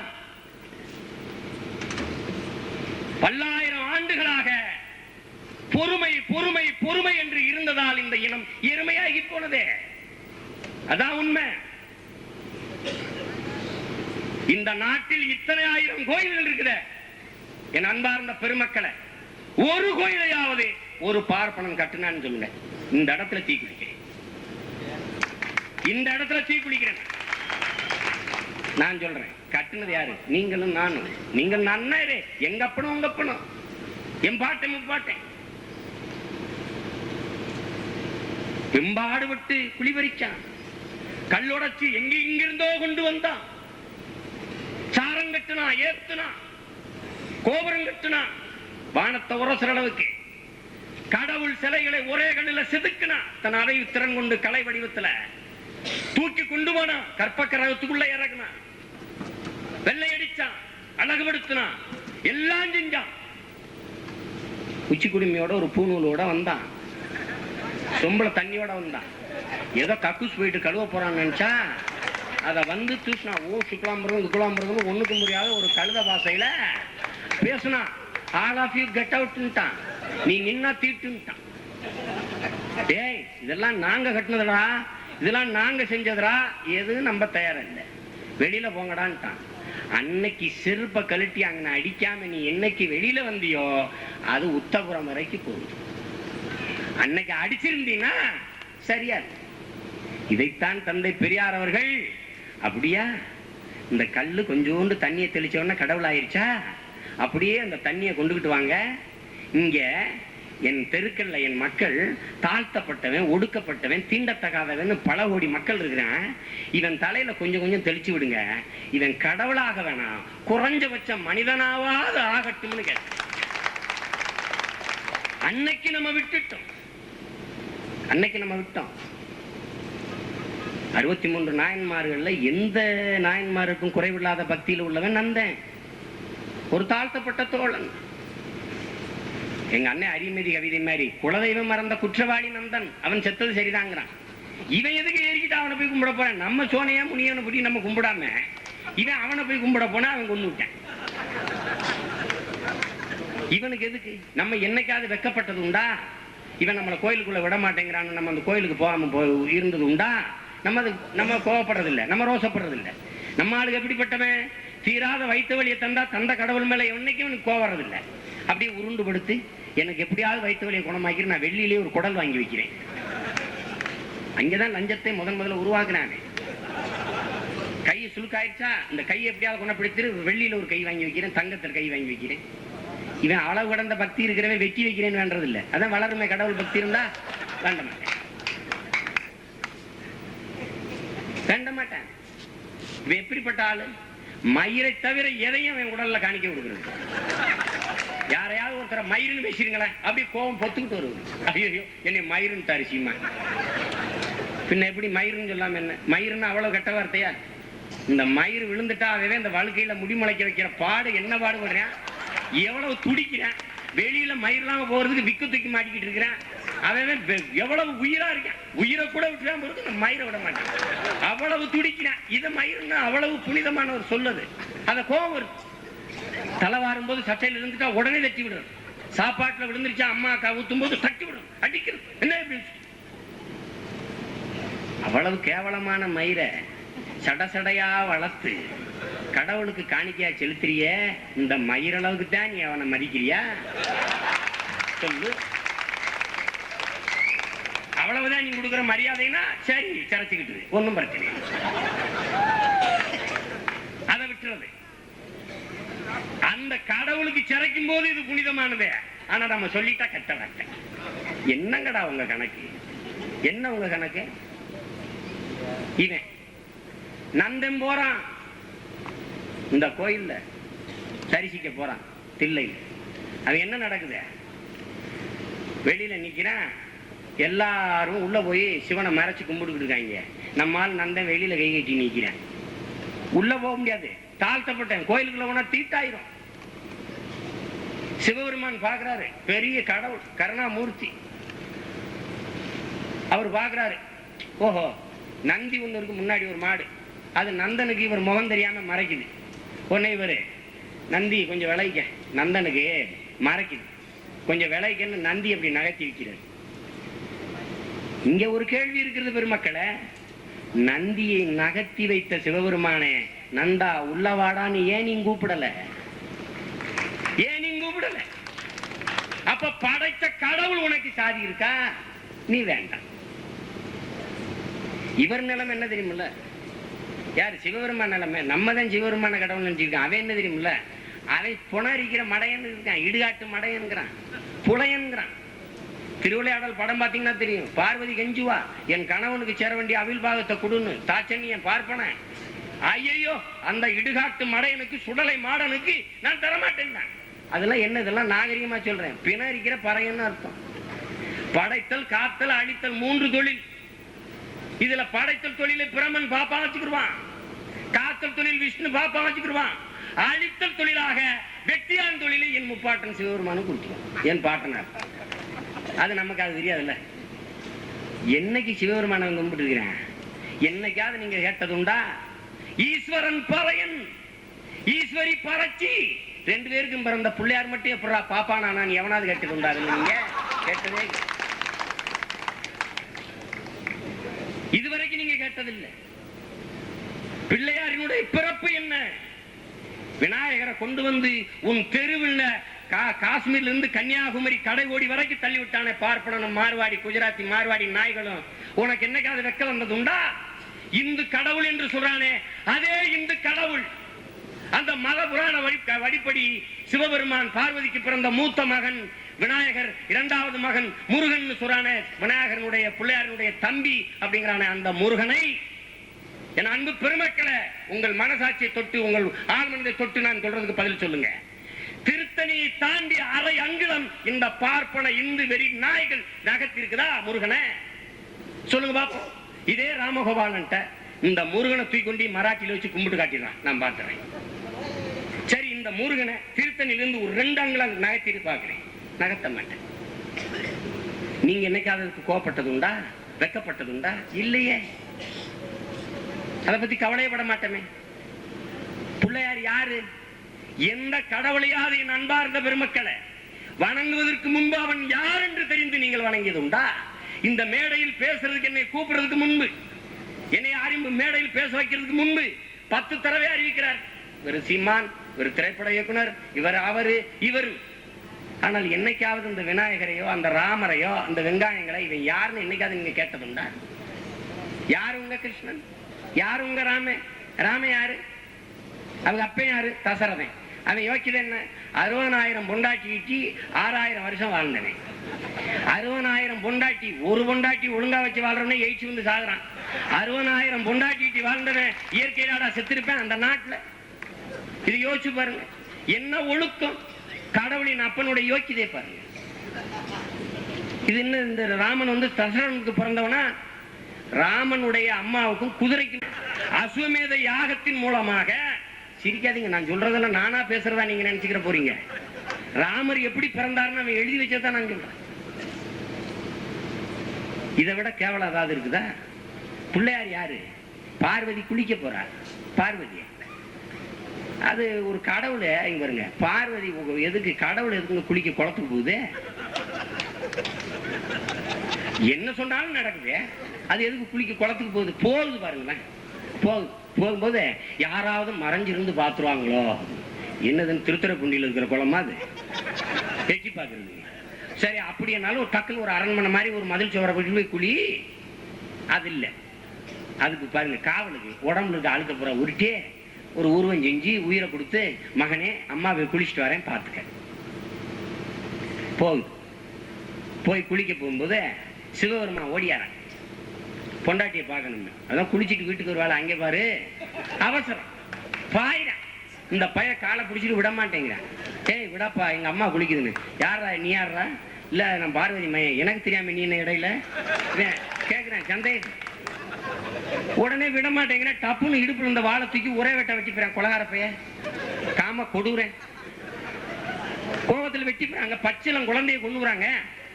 ஐயோ நான் அலறி ஓடியாரா அவ. பார்வதி, என்னங்க என் பிள்ளைய கொண்டுட்டியே? என்னம்மா நீன்னு சொல்ற? வியாரு இடையிலன்னு இந்த மாதிரி கதைங்க. நான் அழுக்க உருட்டி இப்படி செஞ்சு வச்சுட்டு போனேன். எல்லா காலத்திலும் ஒரு வேலை இல்லாத வெட்டி போயிருப்பேன், கட்டி அடிச்சுட்டு நாரேன். அவனை கூப்பிடுறாங்க, வந்து என்னப்பா பண்ணலாம்? கிழக்க ஏதாவது பார்த்து படுத்திருந்தேன்னா அது தலையை கொண்டாந்து வைக்கணும். பாவம் யானை அதை அசந்து இந்த பக்கம் கிழக்கு பக்கம் தலையை வச்சு தூங்கி இருக்கு. அது மண்டையை வெட்டி கொண்டாந்து ஒட்டிடுறாங்க. 2 உயிரை கொண்டு விட்டாங்க. ஒரு கொலகார பாய். என்னைக்காவது நீங்க யோசிச்சது உண்டா? காடு கடையில வேலை செஞ்சுட்டு திரும்புற எங்க அக்கா பெரியம்மா, என் அக்கா தங்கச்சி மாரு, எங்க மதினி மாரு சோப் கட்டி போட்டு குளிக்க காசு இல்லைனாலும் செங்கல் ஓட்டாஞ்சல் எடுத்து அழுக்கு தீர நல்லா சுரண்டி குளிச்சுட்டு வருதுங்க.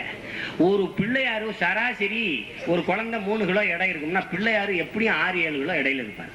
ஒரு 6-7 கிலோ உருவஞ்சிற அளவுக்கு உடம்புல அழுக்க வச்சுக்கிட்டு இருந்த ஒரு பாண்ட சிரிக்கிய இந்த நாட்டுல லோக மாதா அந்த அகிலாண்டேஸ்வரி தாயே பரமேஸ்வரின்னு கும்பிட்டு அடைகிற இந்த பாமர மக்களை நான் எங்க போய் தொலைக்கிறேன்?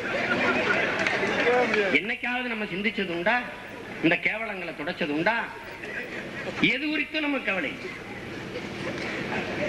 இந்த கிருஷ்ணன் பையன் யாரு தெரியுமா? கிருஷ்ணன் இங்க பாருங்க. அந்த பெண்கள் எல்லாம் ஆடு மேய்க்கிற இடையர் குல பெண்கள் எல்லாம் ஒரு குளத்துல குளிச்சுக்கிட்டு இருக்காங்க. இந்த பொறிக்கு நாய் ஓடி போய் அந்த பிள்ளையை கழட்டி வச்சு இந்த துணிமணிகளாம் எடுத்துக்கிட்டு மரத்துல உட்காந்துங்க. இந்த பிள்ளைய உடைய கலாண்டு போயிட்டான கிருஷ்ணானா, கிருஷ்ணா கொடுத்துருன்ட்டு மார்பகங்களை இப்படி மறைச்சிக்கிட்டு இப்படி பக்கவாட்டிலேயே நடந்து போகுது அந்த பிள்ளைய. அவன் சொல்றான் பாருங்க, எவ்வளவு கண்ணியமிக்க கடவுள், 2 கையும் நீங்க ஏந்தி கேட்டாத்தான் தருவேங்க. உண்மையிலேயே நல்ல மான ரோசம் உள்ள தாய்மார்களா இருந்தா நாளையில இருந்து நீங்க கிருஷ்ணனுக்கோ கண்ணனுக்கோ கோயிலுக்கு கூப்பிடுங்க. உண்மையிலேயே அவனெல்லாம் ஈவ் டீச்சிங்ல உள்ளதுக்கு போட்டு செருப்பு கட்டி அடிக்கணும். நாய இந்த நாய பொம்பளை பிள்ளையில பார்த்தாலே ஈவ் டீச்சிங்கிறான். இவன் இவ்வளவு சேட்டை செஞ்சிருக்கான் அந்த பொறிக்கு நாய். இவனை கடவுள்னு கும்பிடுன்ற. இங்க பாருங்க, இந்த வேதனைகளை நொந்து தந்தை பெரியார் கடவுளுக்கு ஒரு கதை எழுதினீங்களடா, கொஞ்சம் கண்ணியமா எழுதப்படாதாடான்னு,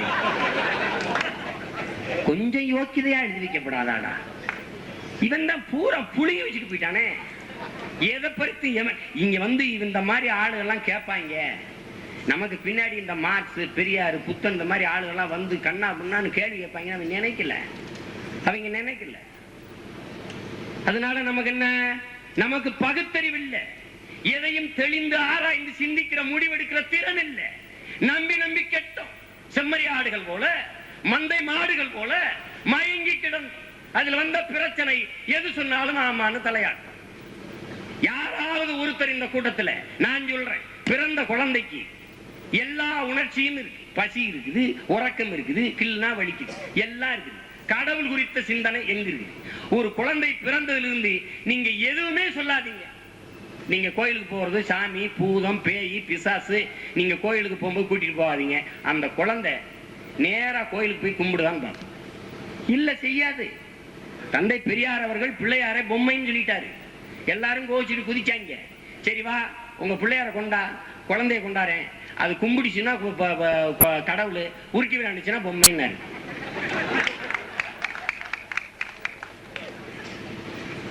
திடீர்னு ஒரு தடவை கடவுளை வந்து டாக்குன்ட்டாரு, நாயின்ட்டாரு. என்ன நாயின்றீங்க? கடவுளை போய் நாயின்ட்டீங்க. சரி விடப்பா, நீ என்னப்பா ஜிஓடி காடுங்கிற, நான் டிஓஜி திருப்பி போட்டேன், டிஓஜி டாக் ஆயிடுச்சு, விடப்பா இது என்னங்கிற, ரொம்ப பேசுற, சரி விடுவோம், நாயை கொண்டா, நான் என் நாயை கொண்டாரேன், நீ உன் கடவுளை கொண்டா, ரெண்டையும் தண்ணிக்குள்ள போடுவோம், எது கரை சேருதுன்னு பார்ப்போம். நாய் தான் கரை சேரும். ஒரு சாதாரண அறிவு, ஒரு தொடக்க நிலை அறிவு, இதை கூட நம்ம வளர்த்துக்கிறல, நம்ம கேட்டுக்கிறல, எது குறித்தும் சிந்திக்கல, கேள்வி கேட்கல. உலகத்தில் தன் பாட்டன் செத்ததை பண்டிகையாக கொண்டாடுகிற ஒரே இனம் தமிழன் தான். அவன் புராணப்படி, அவன் இதிகாசப்படி, அவன் வேதப்படி நரகாசுரன் யார்? அரக்கன். நீங்கள் நான் யாராதான்? என் பாட்டன் நரகாசுரன். நமக்கு முன்பு முன்னாடி பிறந்த பகுத்தறிவாதி. கடவுளை பிடிச்சி இந்த தெண்டை சோறுங்கெல்லாம் பிடிச்சி ஒரு அரைக்கில அடைச்சு போட்டுட்டேன். இன்னும் உழைக்காம உங்களுக்கு சோறு அப்படின்னு. அவன் ஒரு முதிர்ந்த நாத்திகன். அது அவங்களுக்கு பொறுக்கல. உடனே வேண்டானுங்க 33 கோடி தேவர்கள் தெண்டை சோறுங்கிறவன் கட்டி அடிச்சுட்டு அப்படியே பாடிட்டு திருவாங்க. வர்றாரு விஷ்ணு, அவதாரம் எடுக்கிறாரு. நம்மால என்ன செய்யறான்? நரகாசுரன் பாயா அப்படியே பூமியை பாயா சுட்டிக்கிட்டு கடலுக்குள்ள வாங்கிடுறேன். இது கதை, இது வரைக்கும் சொல்லப்பட்டிருக்கு. இங்கதான் தந்தை பெரியார் அவர்கள் கேட்கிறாங்க, எவனாவது பாயில நின்றுகிட்டு பாயை சுருட்டி காட்டுங்கடா பார்ப்போம் அப்படின்னு. உலகத்திலே எவனாலையும் முடியாது. பாயை விட்டு கீழே இறங்கினாதான் முடியும். பாயில நின்றுகிட்டே பாயை சுட்ட முடியும். ஏன் இந்த கேள்வி நமக்கு வரல? எத்தனை ஆயிரம் ஆண்டுகளாக நாம இந்த கேள்வியை எழுப்பாம இருந்திருக்கிறோம். பூமியில் நின்று கொண்டு நரகாசுரன் எப்படி பூமியை சுருட்டி இருக்க முடியும்? சரி சுருட்டுனா அப்புறம் என்ன செஞ்சான்? கடலுக்குள்ள பூந்துக்கிட்டான். பூமியவே பாயா சுருட்டிற போது கடல் எங்கடா இருந்தது? இந்த கேள்விக்கு இதுவரை பதில் இல்லை. இப்படி பல்வேறு சிக்கல்கள், பல்வேறு மடப்பழக்கங்கள், மூட பழக்கங்களை நம்ம மண்டைகள் வச்சு தள்ளிட்டான். அதில் ஒன்றுதான் இந்த சாதி மத கர்மாந்தரம். சொர்க்கம் நரகம், நல்ல நேரம் கெட்ட நேரம், ஊழ்வினை முன்வினை, பிறப்பு இறப்பு, இந்த கர்மாந்தரங்கள்லாம் அப்படி தள்ளப்பட்டதுதான். போன ஜென்மம், பூர்வ ஜென்மம், இந்த ஜென்மம். என் அன்பார்ந்த மக்களே, இந்த ஜென்மத்துல சீமான் ஒரு பாவி, ஒரு பாவம் செய்கிறான், அவன் செத்து போறான். ஆனால் எல்லா மதங்களும் எல்லா வேத நூல்களும் என்ன சொல்லுகிறதே? இறுதி நாளில் இறைவன் நான் செய்த பாவ புண்ணிய தர்ம காரியங்களுக்கு ஏற்ப எனக்கு தீர்ப்பு சொல்லுவார். எல்லா மதமும் சொல்லுதா இல்லையா? அதை மட்டும் சொல்லுது. அப்ப எல்லா நான் பாவ புண்ணியங்களுக்கு நான் வந்து தப்பு செஞ்சுட்டேன், நரகத்துல போய் வேகிறேன். நரகம் எப்படி இருக்கும்? அப்படியே கொப்பரை சட்டியில எல்லாரையும் போட்டு வறுப்பாங்க, அப்படியே தீ விட்டு எரியும். எரியில நெருப்புக்குள்ள பாம்பு தேடலாம் இருந்து கடிக்கும். எங்கேயாவது நெருப்புக்குள்ள பாம்பு தேடலாம் இருக்குமாடான்னு இதுவரை எவனும் கேட்டதில்லை. எவனும் கேட்டது அது கடிக்கும். சரி, அப்புறம் தண்டனை அங்க நரகத்துல வந்த பிறகு அடுத்த ஜென்மத்துல உங்களை நாயா பறக்க வைக்கும், பன்னியா பறக்க வச்சிரும், ஊமையா பறக்க வச்சிரும், பிச்சைக்காரனா பறக்க வச்சிரும், குருடனா பறக்க வச்சிரும், ஏழையா பறக்க வச்சிரும். ஏண்டா வெண்ணமே வெண்ணே, இந்த ஜென்மத்துல நான் செஞ்ச பாவத்துக்கு தான் நரகத்துல வேக வச்சுட்டீங்கள, அப்புறம் அடுத்த ஜென்மத்துல என்னை ஒழுங்கா பிறக்க வைக்க வேண்டியதானே? அப்புறம் இதுக்கு நாயா பன்னியா ஊமையா செவிடனா குருடனா என்ன தவணை முறையில தண்டிக்கிறியா நீ என்னைய? என்னடா உன் பிரச்சனை? இது ஒரு கேவலமான போதனை. பிறகு சொர்க்கம், சொர்க்கம் எப்படி இருக்குது? எப்படி இப்ப சொர்க்கத்துக்கு போவிய? தண்ணி அடிக்காம, ஒரு கட்ட வழக்கு இல்லாம, எந்த பொம்பளையிலையும் ஏறிட்டு பார்க்காம, சன்னியாசி மாதிரி இருந்தா அப்படியே இருந்து செத்து போனீங்கன்னா சொர்க்கத்துக்கு போயிருவீங்க. சொர்க்கத்துல என்ன இருக்கும்? தங்க நாற்காலி, கால் மேல கால் விட்டு உட்காந்துக்கலாம். அதுக்கப்புறம் திராட்சை பழம், ஆப்பிள் பழம், அது இது எல்லாம் உணர்ந்து கொடுப்பாங்க. அப்புறம் சோமபானம், சுரபானம், பயந்திராதிய பிராண்டி, விஸ்கி, பீரு இதை கொண்டாந்து தருங்க. குடிச்சு விட்டு அழகிய மேனகைகள், ரம்பை, ஊர்வசி, சிம்ரன், ரம்பா, இந்த மாதிரியான நடிகைகள் மாதிரி, நயன்தாரா, இந்த திரிஷா மாதிரி பெண்கள்லாம் ஆடுவாங்க. அதை நீங்க பார்த்துக்கிட்டு இருக்கலாம். இங்க வருங்க, இந்த கர்மத்தை இங்க எதுவுமே செய்யாம போய் அங்க இந்த இளவு கர்மாந்திரத்தெல்லாம் செய்யறதுக்கு பேர் சொல்ல. அது இருக்கா இல்லையான்னு வேற தெரியல, அதுக்கு இங்கேயே ஒழுங்கா செஞ்சுட்டு போயிடலாம். சொர்க்கம்னா என்னடா? இதாடா சொர்க்கம். நாங்க யாரு? மார்க்சிஸ்டுகள், பெரியாரிஸ்டுகள் யாரு? இல்லாத சொர்க்கத்துக்கு ஏங்கி சாவவர்கள் அல்ல. வாழுகிற பூமியை சொர்க்கமாக மாற்றுவதற்கு, படைப்பதற்கு போராடுகிறோம். அதுதான் எங்களுக்கு உங்களுக்கு இருக்கிற வித்தியாசம். செத்த பிறகு நாங்க நாயானா என்ன, பேயானா என்ன, வாழும்போது நாங்கள் மனிதர்களாக வாழ்றோம் அப்படிங்கிறதா எங்க. இதுல எங்களுக்கு பட்டுக்கிறோம். நம்ம சொன்னோம்னு வச்சுக்கிறீங்களா, ஐயோ எங்களை திட்டுறாரு, எங்களை வைறாங்க, எங்களை கொல்றாங்க, என்னடா உங்க கணக்கு? ராமர் பாலம் கட்டினாருன்றான்.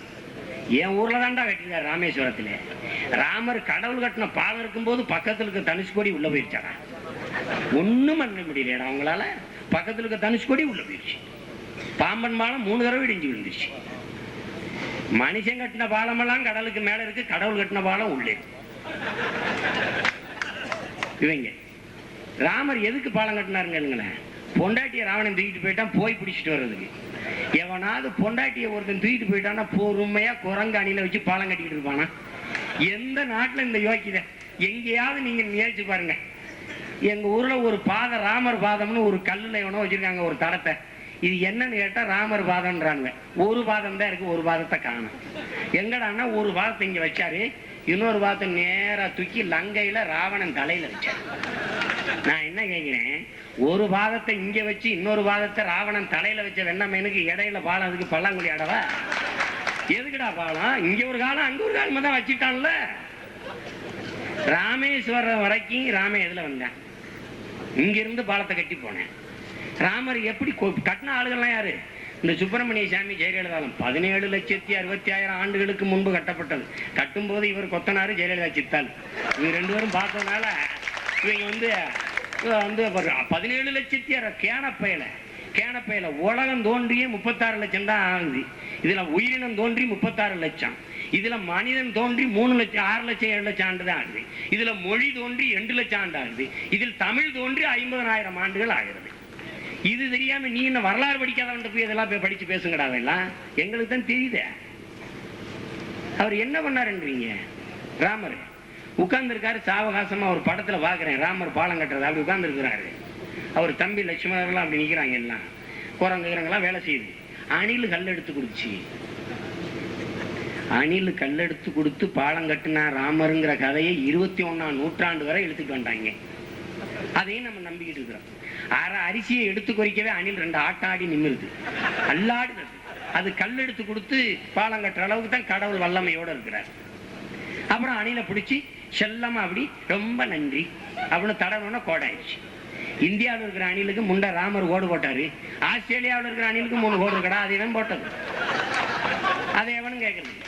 ராமர் விரல் பட்டடம்லாம் கோடாமனா சீரை வரிக்குற மாதிரி தான் தெரிஞ்சிருக்கணும், வரிக்குற மாதிரி தான் தெரிஞ்சிருப்பாரு. யோசிச்சு பாருங்க. என் அன்பார்ந்த பெருமக்களை, நீங்க ஒண்ணு நல்லா கவனிங்க. இத்தனை அவதாரங்கள் இருக்குது. யாராவது நீங்க கேட்டு பாருங்க, உலகத்தை எல்லாம் படைச்ச கடவுள்கள் நம்ம கடவுள்கள். ராமரு, கிருஷ்ணரு, பீமரு, விஷ்ணரு, அவரு, இவரு, எல்லாரும்.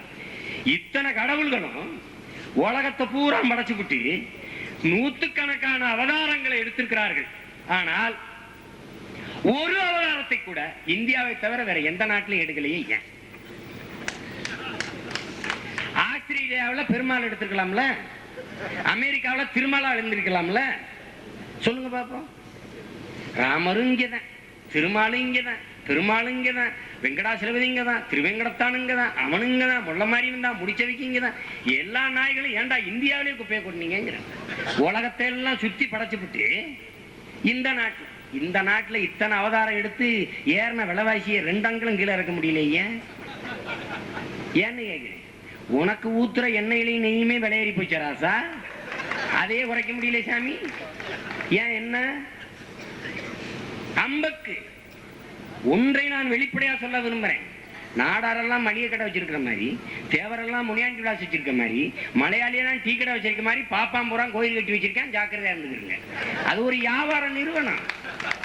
அது பார்ப்பனம் பிரைவேட் லிமிடெட். அது நீங்க போய் உண்டியல் போட்டீங்கன்னா அவன் போகும். நீங்க நல்லா கவனிச்சுக்கிறீங்க. எல்லா மந்திரத்தையும் சமஸ்கிருதத்துல சொல்லுவான். தட்டுல காசு போடுங்கோங்கிறது மட்டும் தமிழ்ல சொல்லுவான். பிச்சை மட்டும் தமிழ்ல இருக்கு. தட்டுல காசு போடுங்கோ ஏன் அதையும் சமஸ்கிருதத்துல சொல்லி பாரு. எங்காலும் இங்கிட்டு திரும்பி நிற்கும். அப்படியே பாப்பா அப்படின்னா ஓம் சுக்லாமிருதம் ஹோம் பாட்டே இருப்பான். அப்படியே தட்டுல காசு போடுங்கோ அப்படின்னு எடுத்துக்கோங்க.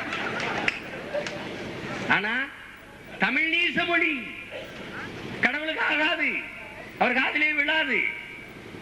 ஏன் இந்த தட்டுல காசு போடுங்களே சமஸ்கிருதத்திலே சொல்லி பாரு, உனக்கு காசு விழாது. இதுல பிரச்சனை. அதையும் கேட்டுட்டு தமிழன் பேசாமத்தான் இருந்தான். எல்லா இழிவையும் ஏற்றுக்கொண்டான். அவனுக்கு பெருமை. என் பாட்டன் ஒரு கிணப்பே வாண்டாம் பாருங்க. யாதும் ஊரே யாவரும் கேளீர். உலகத்திலேயே சிந்திச்ச முதல் சிந்தனையாளன் தமிழன் தான். உலகம் எங்கும் என் உறவே, உலகம் எங்கும் என் வீடு, கணியன் பூங்குன்றம். அதனாலேயே என் அன்பு சொந்தங்களை, எந்த ஊரும் நமக்கு சொந்தம் இல்லை, உறவு என்று சொல்லிக்கொள்ள எவனும் கை நிட்டால் இல்லை. எங்க போனாலும் உத, எங்க போனாலும் அடி. அகதி அனாத அகதி, எங்க போனாலும் உன்னை உதைக்க. வந்தவரெல்லாம் வாழ வைக்கும் தமிழகம். என்ன பெருமை. மல்லாந்து படுத்தான். எல்லாரும் ஏறி மிச்சு எச்சிட்டு வந்தவரெல்லாம் வாழ வைத்த தமிழன் வாடகை வீட்டுல குடியேறிட்டான். வீடை கட்டி கொடுத்துட்டு வாயில் காப்பாளனா குச்சியை முட்டாயில் வச்சுட்டு உட்கார்ந்துருக்கேன். எவனுக்கு வீடு இருக்குது? எவனுக்கு சொந்தமா அவருக்கு இது இருக்குது? ஒண்ணு இருக்கா சொல்லுங்க பாப்போம். ஒண்ணும் கிடையாது. சென்னையில அண்ணா சாலையில 6 கடை தான் தமிழனுக்கு சொந்தம். அதுவும் 6 பெட்டி கடை. தமிழகத்தின் தலைநகரில் மிகப்பெரிய வணிக நிறுவனங்கள் இருக்கிற அண்ணா சாலையில் 6 கடை தான் தமிழன் கடை. அதுவும் சின்ன சின்ன பெட்டி கடை. இதெல்லாம் நான் பேசினா இன வெறியை தூண்டுகிறேன். தீவிரவாதி, ஒரு மொழி வெறி. என்னடா மொழி வெறி? என்ன மொழி? என்ன நாங்க தீவிரவாதம்? என்ன வருது? உலகத்தில் எல்லா மொழிகளையும் நாங்க நேசிக்கிறோம். எல்லா மொழி பேசும் மக்களையும் நாங்க நேசிக்கிறோம். அதே மாதிரி எங்கள் மொழியையும் எங்கள் மொழி பேசும் மக்களையும் நாங்க நேசிக்கிறோம். இதுல என்ன தவறு இருக்கிறது? இங்க பிரச்சனை என்ன தெரியுமா அன்பு சொந்தங்களே? தமிழன் இந்த இனம் ஒரு தொன்மை பெருமை மிக்க வீரஞ்சர் இந்த தேசிய இனம் எங்கு வீழ்ந்தது? எங்கு வீழ்ந்தது? சங்கம் வைத்து தமிழ் வளர்த்தான் தமிழன், எல்லாம் சரியாக இருந்தது. அதே சங்கம் வைத்து சாதி வளர்த்தான் தமிழன், எல்லாம் நாசமாய் போனது. இதுதான் உண்மை. தன் சாதி மீது அடிவிழாத வரை எந்த தமிழனுக்கும் வலிப்பதில்லை. இவன் இனம் என்பதே சாதியாகத்தான் கருதுறான். அங்க அடிவிட்டா நம்மால அடிச்சிட்டான். நம்ம ஆளுகளா சீமான் பேசிட்டு இருக்கான். நம்ம வயலா நம்ம ஆளுகளா கேட்பான். என்ன உங்க பேரு, உங்க அப்பா பேரு, எந்த ஊரு, கிழக்கு ராமநாதன், எந்த தெரு, இவ்வளவு கேட்பான். என்னையே நேரடியா தோல் மேல கைப்பட்டு கூட்டி போய் நீங்க என்ன ஆளுகன்னு கேட்டான்லாம் இருக்கு. நான் சித்தாளுகன்னு சொல்லி போனேன். சித்தாள்னா அந்த கொத்தனார் சித்தாள் இருக்குல்லங்க, அந்த ஆளுங்க அப்படின்னு பல பேர் இருக்கேன். பல பேர் இருக்கிறான் இன்னும். ஏன்னா படிச்ச பேர் அறிஞர்கள் தானே சாதி சங்கத்துக்கு தலைவனா இருக்காவே. வெக்க மானம் இல்லாம இவன் என்ன செய்வீங்க நீங்க? உங்களுக்கு ஒண்ணு சொல்றேன். தமிழன் எல்லோரும் வெக்கி சாகக்கூடிய ஒரு விஷயத்த சொல்றேன்.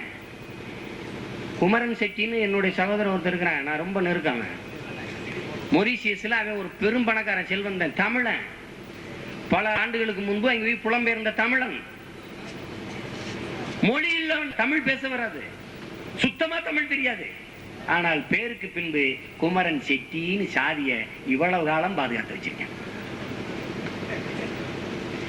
தென்னாப்பிரிக்காவில் துணை பிரதமரா இருக்கிற தேவராஜ படையாச்சி தமிழ் தெரியாது, படையாச்சி இருக்கிறான் உயிரோட. என் அன்பார்ந்த பெருமக்களை, தமிழன் தன் மொழியை விட தன் இனத்தை விட சாதி மேலானது என்று கருதிட்டேன்.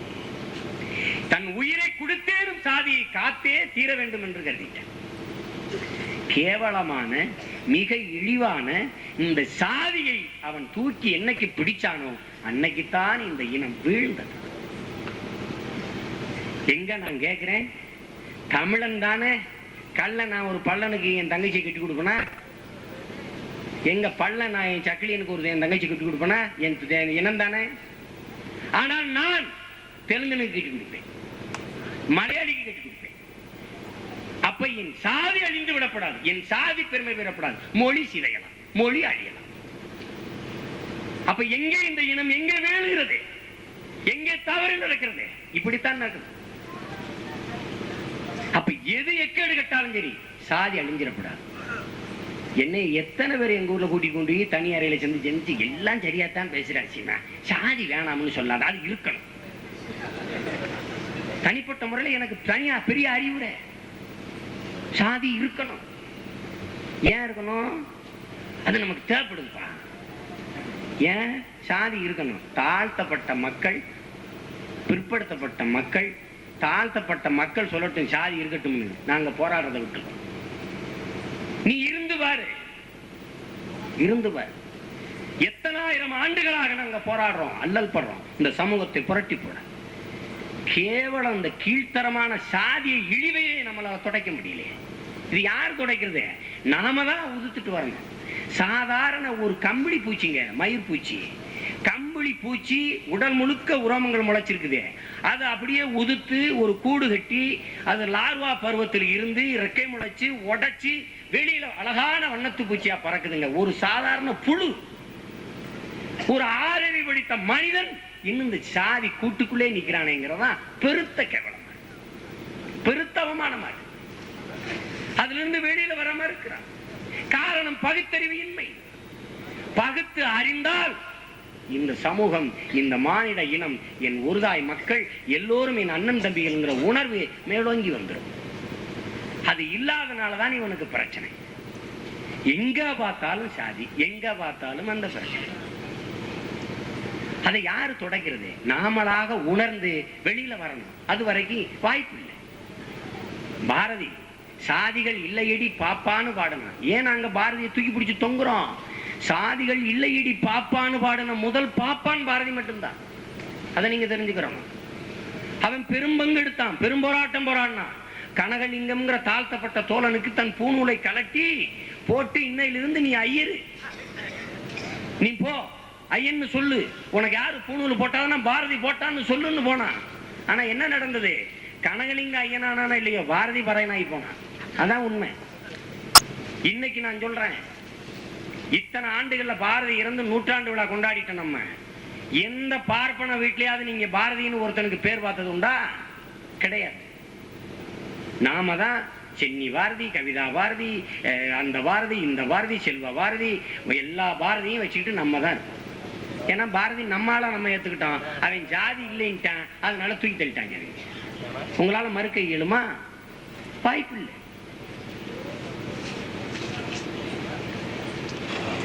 பல அறிஞர்கள், பல மேதைகள், பல்வேறு தலைவர்கள் இந்த மண்ணில் சாதியை ஒழிக்க போராடி போராடி நொந்து போனார். காரணம், நமக்குள்ள, நம்ம மனசுக்குள்ள, நம்ம இதயங்களுக்குள்ள, நம்ம மூளைக்குள்ள, நம்ம சிந்தனைக்குள்ள மாற்றம் ஏற்படாதனால. அதற்கு காரணம் பகுத்தறிவில்லை. உங்களுக்கு கும்புற சாமியை வச்சு கடவுள் வச்சான், செய்யற தொழிலை வச்சு கடவுள் வச்சான். செருப்பு தைக்கிறேன் ஜெக்கிலின்னு, அதுன்னா இப்படின்னா இப்படின்னா இப்படி வச்சான். பாரதி உங்களுக்கு கவனிங்க, பிரம்மன் தலையிலிருந்து பிறந்தவன் பிராமணன், தோல்ல இருந்து பிறந்தவன் சத்திரியன், வயிற்றுல இருந்து பிறந்தவன் வைசினேன், தொடையில காலில் இருந்து பிறந்தவன் சூத்திரன் அப்படின்னு சொன்னேன். இத புதுவையில பாரதி இருக்கும்போது ஒரு 5-6 ஐயர்களாம் சேர்ந்து உட்கார்ந்து பேசி இருந்திருக்காங்க. ஏங்கானும் நாமெல்லாம் பிரம்மன் தலையில இருந்து பிறந்தோம், சத்திரியன் தோல்ல இருந்து பிறந்தான், வைசினவன் வியாபாரம் செய்யறவன், வைசினவன் வயிற்றுல இருந்து பிறந்தான், சூத்திரெல்லாம் காலில் இருந்து பிறந்தான், இந்த பஞ்சமன்னு ஒருத்தர் இருக்கிறானே அவன் எதுல இருந்து பிறந்தான்னு பேசிக்கிட்டு இருக்கிறான். அந்த நேரம் பாரதி வர, பாரதி உள்ள வந்தான். இந்த சுப்பையா வந்துட்டானே, சுப்பையா சொல்லுப்பா பாரதி, இந்த பஞ்சமேங்கிறவன் எதுல இருந்து பிறந்தானு உனக்கு தெரியுமோ அப்படின்னு அவன் சொன்னான். அவன் ஒருத்தன் தாண்டா அவங்க ஆத்தாளுக்கும் அப்பனுக்கும் பிறந்தான்னு சொல்லிட்டான். அதனாலதான் பாரதியை நாங்க தூக்கி பிடிச்சு கொண்டாடுறோம். செய்கிற தொழிலை வச்சு பிரிச்சான். உங்களுக்கு தெரியுமோ தெரியாதா, ஒரு பாட திட்டம் குலத்தொழில் கல்வி வந்த போது புத்தகத்தை நான் அப்படியே வச்சிருக்கேன் பத்திரமா காட்டுறதுக்கு. அதுல பாடத்துல என்ன இருக்கு தெரியுமா? ஒருத்தர் ஏர் உழுதுகிட்டு போறாரு. இவன் குடியானவன், ஏர் உழுகிறான். அப்படியே கலப்பை பிடிச்சி நிலத்துல உழுகிறார் படம். இவன் குயவன், பானை செய்கிறான். இவன் வண்ணான், துணி வெளுக்கிறான். ஒருத்தர் துணியை துவைக்கிறார். அங்கே உட்கார்ந்து ஒருத்தர் பானை செஞ்சுக்கிட்டு இருக்கிறார். கீழே இவர் ஐயர், மிகவும் நல்லவர், பாடம் படிக்கிறார். இது நான் சொல்றது கதை இல்ல, பாடத்திட்டத்தில் பாடம். நீங்களும் அல்ல, என் அப்பனும் என் தாத்தனும் படிச்ச பாடம் இது. குலத்தொழில் கல்வியில யாரும் நீங்க யாரும் மறுக்க முடியாதுங்க. இவர் ஐயர், மிகவும் நல்லவர், பாடம் படிக்கிறார். அவன் வண்ணான், அவன் குயவன், அவன் குடியானவன், அவன் இவன் ஏகவாசனம். இவர் ஐயர் ரொம்ப நல்லவர், பாடம் படிக்கிறார். நீ படிக்க கூடாது, நீ பள்ளிக்கூடத்துக்கு போக கூடாது. நீ படிச்சினா செருப்பு தைக்கிற சக்கிலி செருப்பு தைக்கிற வேலையை தான் செய்யணும். பிணமரிக்கிற வேலையை தான் செய்யணும். அழுக்கு வெளுக்கிறவன் அழுக்கு வெளுக்கிற வேலையை தான் செய்யணும். மாறி படிச்சு ஐஏஎஸ் ஐபிஎஸ் வாத்தியாரு இந்த கனவெல்லாம் காணப்படாது, செய்யக்கூடாது. ஏன் அப்படி செய்தால் வாயாலே தின்று வாயாலே மலம் கழிக்கும் வௌவால் முகம் கொண்ட மைத்ராச ஜோதிகள் என்ற பேயாக அடுத்த ஜென்மத்தில் பிறப்பீர்கள் என்று சபிக்கிறான் பார்ப்பன். மனு தர்மத்துல மனு எழுதுனது இது. யோசிச்சு பாருங்க, நீங்க படிக்கவே கூடாதுங்கிறான். இதை மீறி உடைச்சு நம்மளை படிக்க வச்சு மனிதனாக்குது இந்த மார்க்சிய பெரியாரிய இயக்கங்கள். அதை நீங்க மறந்துடக்கூடாது. என் அன்பான பெருமக்களே, இந்த உலகத்துல நபிகள் நாயகம் ஸல்லல்லாஹு அலைஹி வஸல்லம் அவர்கள் வந்தார்கள், நம்ம எல்லாம் இஸ்லாமியர்களாக பார்த்தார்கள். இயேசு கிறிஸ்து வந்தார், நம்ம எல்லாம் கிறிஸ்தவர்களாக பார்த்தார். பகவான் கிருஷ்ணர் இன்னபிற அவதாரங்கள் வந்தார்கள், நம்ம எல்லாம் இந்துக்களாக பார்த்தார்கள். ஆனால் இந்த மண்ணில் மாமேதை மார்க்சின் தந்தை பெரியாரும் தான் நம்மளை எல்லாம் மனிதர்களாக பார்த்தவர்கள். அதை நீங்க மறந்துவிட, இதை கவனத்தில் கொண்டு எதிர்காலத்தில் இந்த அடுத்த தலைமுறை பிள்ளைகள் இந்த சாதிய அழுக்கை துடைத்து விட்டு வெளியில வரணும். நீங்க எல்லாம் சொல்றாங்க, ஐயா சொல்றாங்க திண்ணியத்துல நடந்தது அப்படின்னு. நான் உங்களுக்கு எல்லாம் ஒண்ணு சொல்றேனே, நீங்க பயப்படாதீங்க. நான் சொல்றேன், எங்க அண்ணன் பிரபாகரன் என்கிட்ட சொன்னதை நான் சொல்றேன். திண்ணியத்துல வாயில மலத்தை கரைச்சி ஊச்சிட்டான்னா என்னடா வழக்கு போட்டுக்கிட்டு இருக்கிறீங்க? குப்பரை போட்டு அவன் குண்டியை வெட்டிருக்கணும்டா, அப்பதானடா அவன் பேள மாட்டான். அவர் சொன்னது என்கிட்ட. என்னடா நீங்க வீட்டுக்குள்ள பூஜை அறையில அருவாளை வச்சுக்கிட்டு ஆண்டுக்கு ஒரு தடவை ஆயுத பூஜைக்கு குங்குமம் பிடிச்சிருக்காடா அருவா வச்சிருக்கிறீங்க? எந்த வன்முறையை காட்டி உன்னை வெட்டி அச்சப்படுத்துகிறானோ அதே வன்முறையை காட்டி அவனை வெட்டலைன்னு சரிப்பட்டு வராது. இதுதான் உண்மை, இதுதான் உண்மை. வெட்டுக்கு வழக்கல்ல பதில், வெட்டுக்கு வெட்டுத்தான் பதில். எனக்கு எப்படி வலிச்சதுங்கிறத நான் எப்படி உணர்த்துறது? வெட்டினா தான் தம்பி உனக்கு வலிக்கும். தம்பி படத்துல 100 அடி அடிப்பான், தொடக்க காட்சியில ஒரே ஒரு அடி ஐயோ அம்மாம்பா, இப்படித்தான் எனக்கு வலிச்சதுமா. உயிர் வலி எல்லாருக்கும் ஒண்ணுதான் தோழர்களே, ஒண்ணுதான். அதனாலதான் இது சரிப்பட்டு வரல. மதில் சுவர் இருக்குன்னு சுத்தி என்னைக்கு போனியோ அன்னைக்கு எங்கு மதில் சுவர் இடிச்சு சரிக்கணும், இல்லைன்னா சரிப்படாது. அடிச்சு நொறுக்கணும், இல்லைன்னா எதுவும் விடியாது. என்னைய கேக்குறாங்களா, என்னை கேட்பாங்க துப்பாக்கி எடுத்தவன் துப்பாக்கியாலே சாவான் அப்படின்னு போலீஸ். நான் கேட்டேன் போலீஸ்கிட்ட, நீங்க கூட துப்பாக்கி வச்சிருக்கீங்க, துப்பாக்கியால தான் ஜாவியலா? வன்முறை எதற்கும் தீர்வல்ல. சரி, வெட்ட ஓங்கும் போது குனிஞ்சு கும்பிட முடியாது, அது மாதிரி ஒரு கோழைத்தனம் எதுவும் கிடையாது. என் அருமை பெருமக்களை, அடிமையாக வாழ்வதை விட சுதந்திரமாக சாவது மேலானதை, பயந்து பயந்து வாழ்வதை விட வீரமாக சாவது மேலானதை. அதை மனசில் வச்சுக்கிறீங்க நீங்க. நாம அஞ்சி எஞ்சி வாழ்வதை விட மிஞ்சி சாகலாம். புழு புழு சாதாரண புழு பார்த்திருப்பீங்க நீங்க. அந்த புழு கூட அடிச்சீங்கன்னா தன் எதிர்ப்பை உடம்பா அப்படி திரும்பி திரும்பி எழுந்து எழுந்து துடிச்சு காட்டுது. போராளிகள் புழு கூட போராடுது, போராளிகள் நாம போராடாம எப்படி இருக்கிறது? புரட்சியாளர்கள் நாம புரட்சி செய்யாம எப்படி விடியலை கொண்டு வருவது? தட்டுங்கள் திற இயேசு கிறிஸ்து ஒரு கண்ணத்தை அரைஞ்சால் மறு கண்ணத்தை திருப்பி காட்டுன்னு சொல்லியிருக்கிறாருன்னு சொல்றாங்க. இல்ல, அதே இயேசு கூட தள்ளுங்கள் திறக்கப்படும் சொல்லல, தட்டுங்கள் திறக்கப்படும் தான் சொல்லி இருந்தாரு. நாமளும் 2 தட்டுவோம், அப்பதான் திறக்கும். இல்லைன்னா கூட்டம் போட்டு நம்ம இன்னைக்கு இல்ல நான் செத்து போயிருவேன், அப்புறம் இன்னும் 2 பேரும் சீமானுக்கு பேர் இன்னும் எவனோ ஏமான் வருவான், அவனை கூப்பிட்டு பேச விட்டுக்கிட்டு இருக்கிறீங்க. அப்புறம் என் தம்பி திருமலை போயிடுவான், ஐயா போயிடுவாரு, எல்லாரும் போயிடுவாங்க. பிறகு இன்னொருத்தர் 2 பேர் பேசிட்டு இருப்பான். ஒரு 10,000 பேர் கூடி எப்ப இதை துடைக்கிறது? துடைக்கவே முடியாது, துடைக்கவே முடியாது. லஞ்சம் வாங்கினா மணிக்கட்டு இல்லை, மணிக்கட்டு இல்லை. கொள்ளை அடிச்சா கொலை, இதை தவிர திருத்த முடியாது. உயிருக்கு தான் பயப்படுறேன் மனுஷன். இதுல எந்த மாறுதலையும் நீங்க செய்ய முடியாது. என்ன எங்க இந்த சேகுவாராவை எல்லாரும் சொல்றாங்க, சேகுவாராவை நெஞ்சில தூக்கிட்டாலே என்ன எங்க சித்தப்ப மேனாவே இல்ல என் பெரியப்ப மேனா இல்ல மாமா மச்சினா யாரு? எதனால நான் அவனை தூக்கிட்டாலே? உலகத்தில் எல்லாரும் தன்னாடு தன்னின மக்கள் தன்னாட்டு விடுதலைக்கு தான் போராடி இருக்காங்க. ஒரே ஒரு புரட்சியாளன் தான் உலகத்துல தன்னினம் தன்னாடு இல்லாது பிரிதொரு நாடு பிரிதொரு நாட்டு மக்களின் விடுதலைக்காக போராடின ஒரே புரட்சியாளன் உலகத்துல சேகுவாரா மட்டும்தான். அதனாலதான் அவனை நெஞ்சில தூக்கிட்டார். அவனுடைய மாந்த நேயம் எனக்கு பிடிச்சிருந்தது. அவனுடைய போர் குணமும் புரட்சிகரமான சிந்தனையும் எனக்கு பிடிச்சிருந்தது. உலகத்தில் எந்த நாடு அடிமைப்பட்டு கிடக்கிறதோ அந்த நாடெல்லாம் என் தாய் நாடுன்னு பிரகடனப்படுத்தினா, அதனால எனக்கு பிடிச்சிருந்தது. நெஞ்சில தூக்கிட்டாலே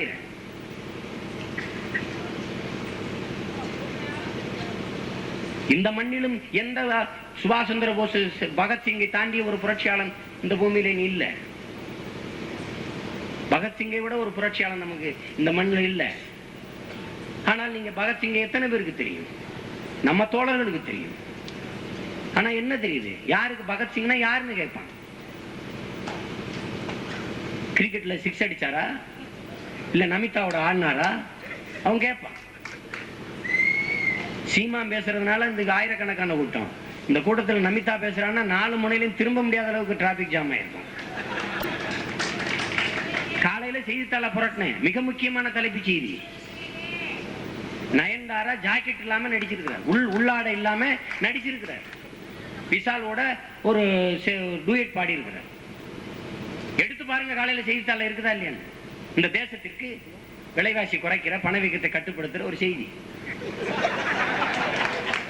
நாண்டுக்கு நின்று சாங்க எல்லாரும் பேசுறீங்க, பாட்டு சரியில்லை, சினிமா சரியில்லை, என்னத்தை கிழிக்கிறான் என்னத்தை எடுக்கிறான். நானும் தான் சொல்றேன், என்னத்தை கிழிக்கிறான் என்னத்தை எடுக்கிறான். யாரு கையில் இருக்குது பிள்ளை?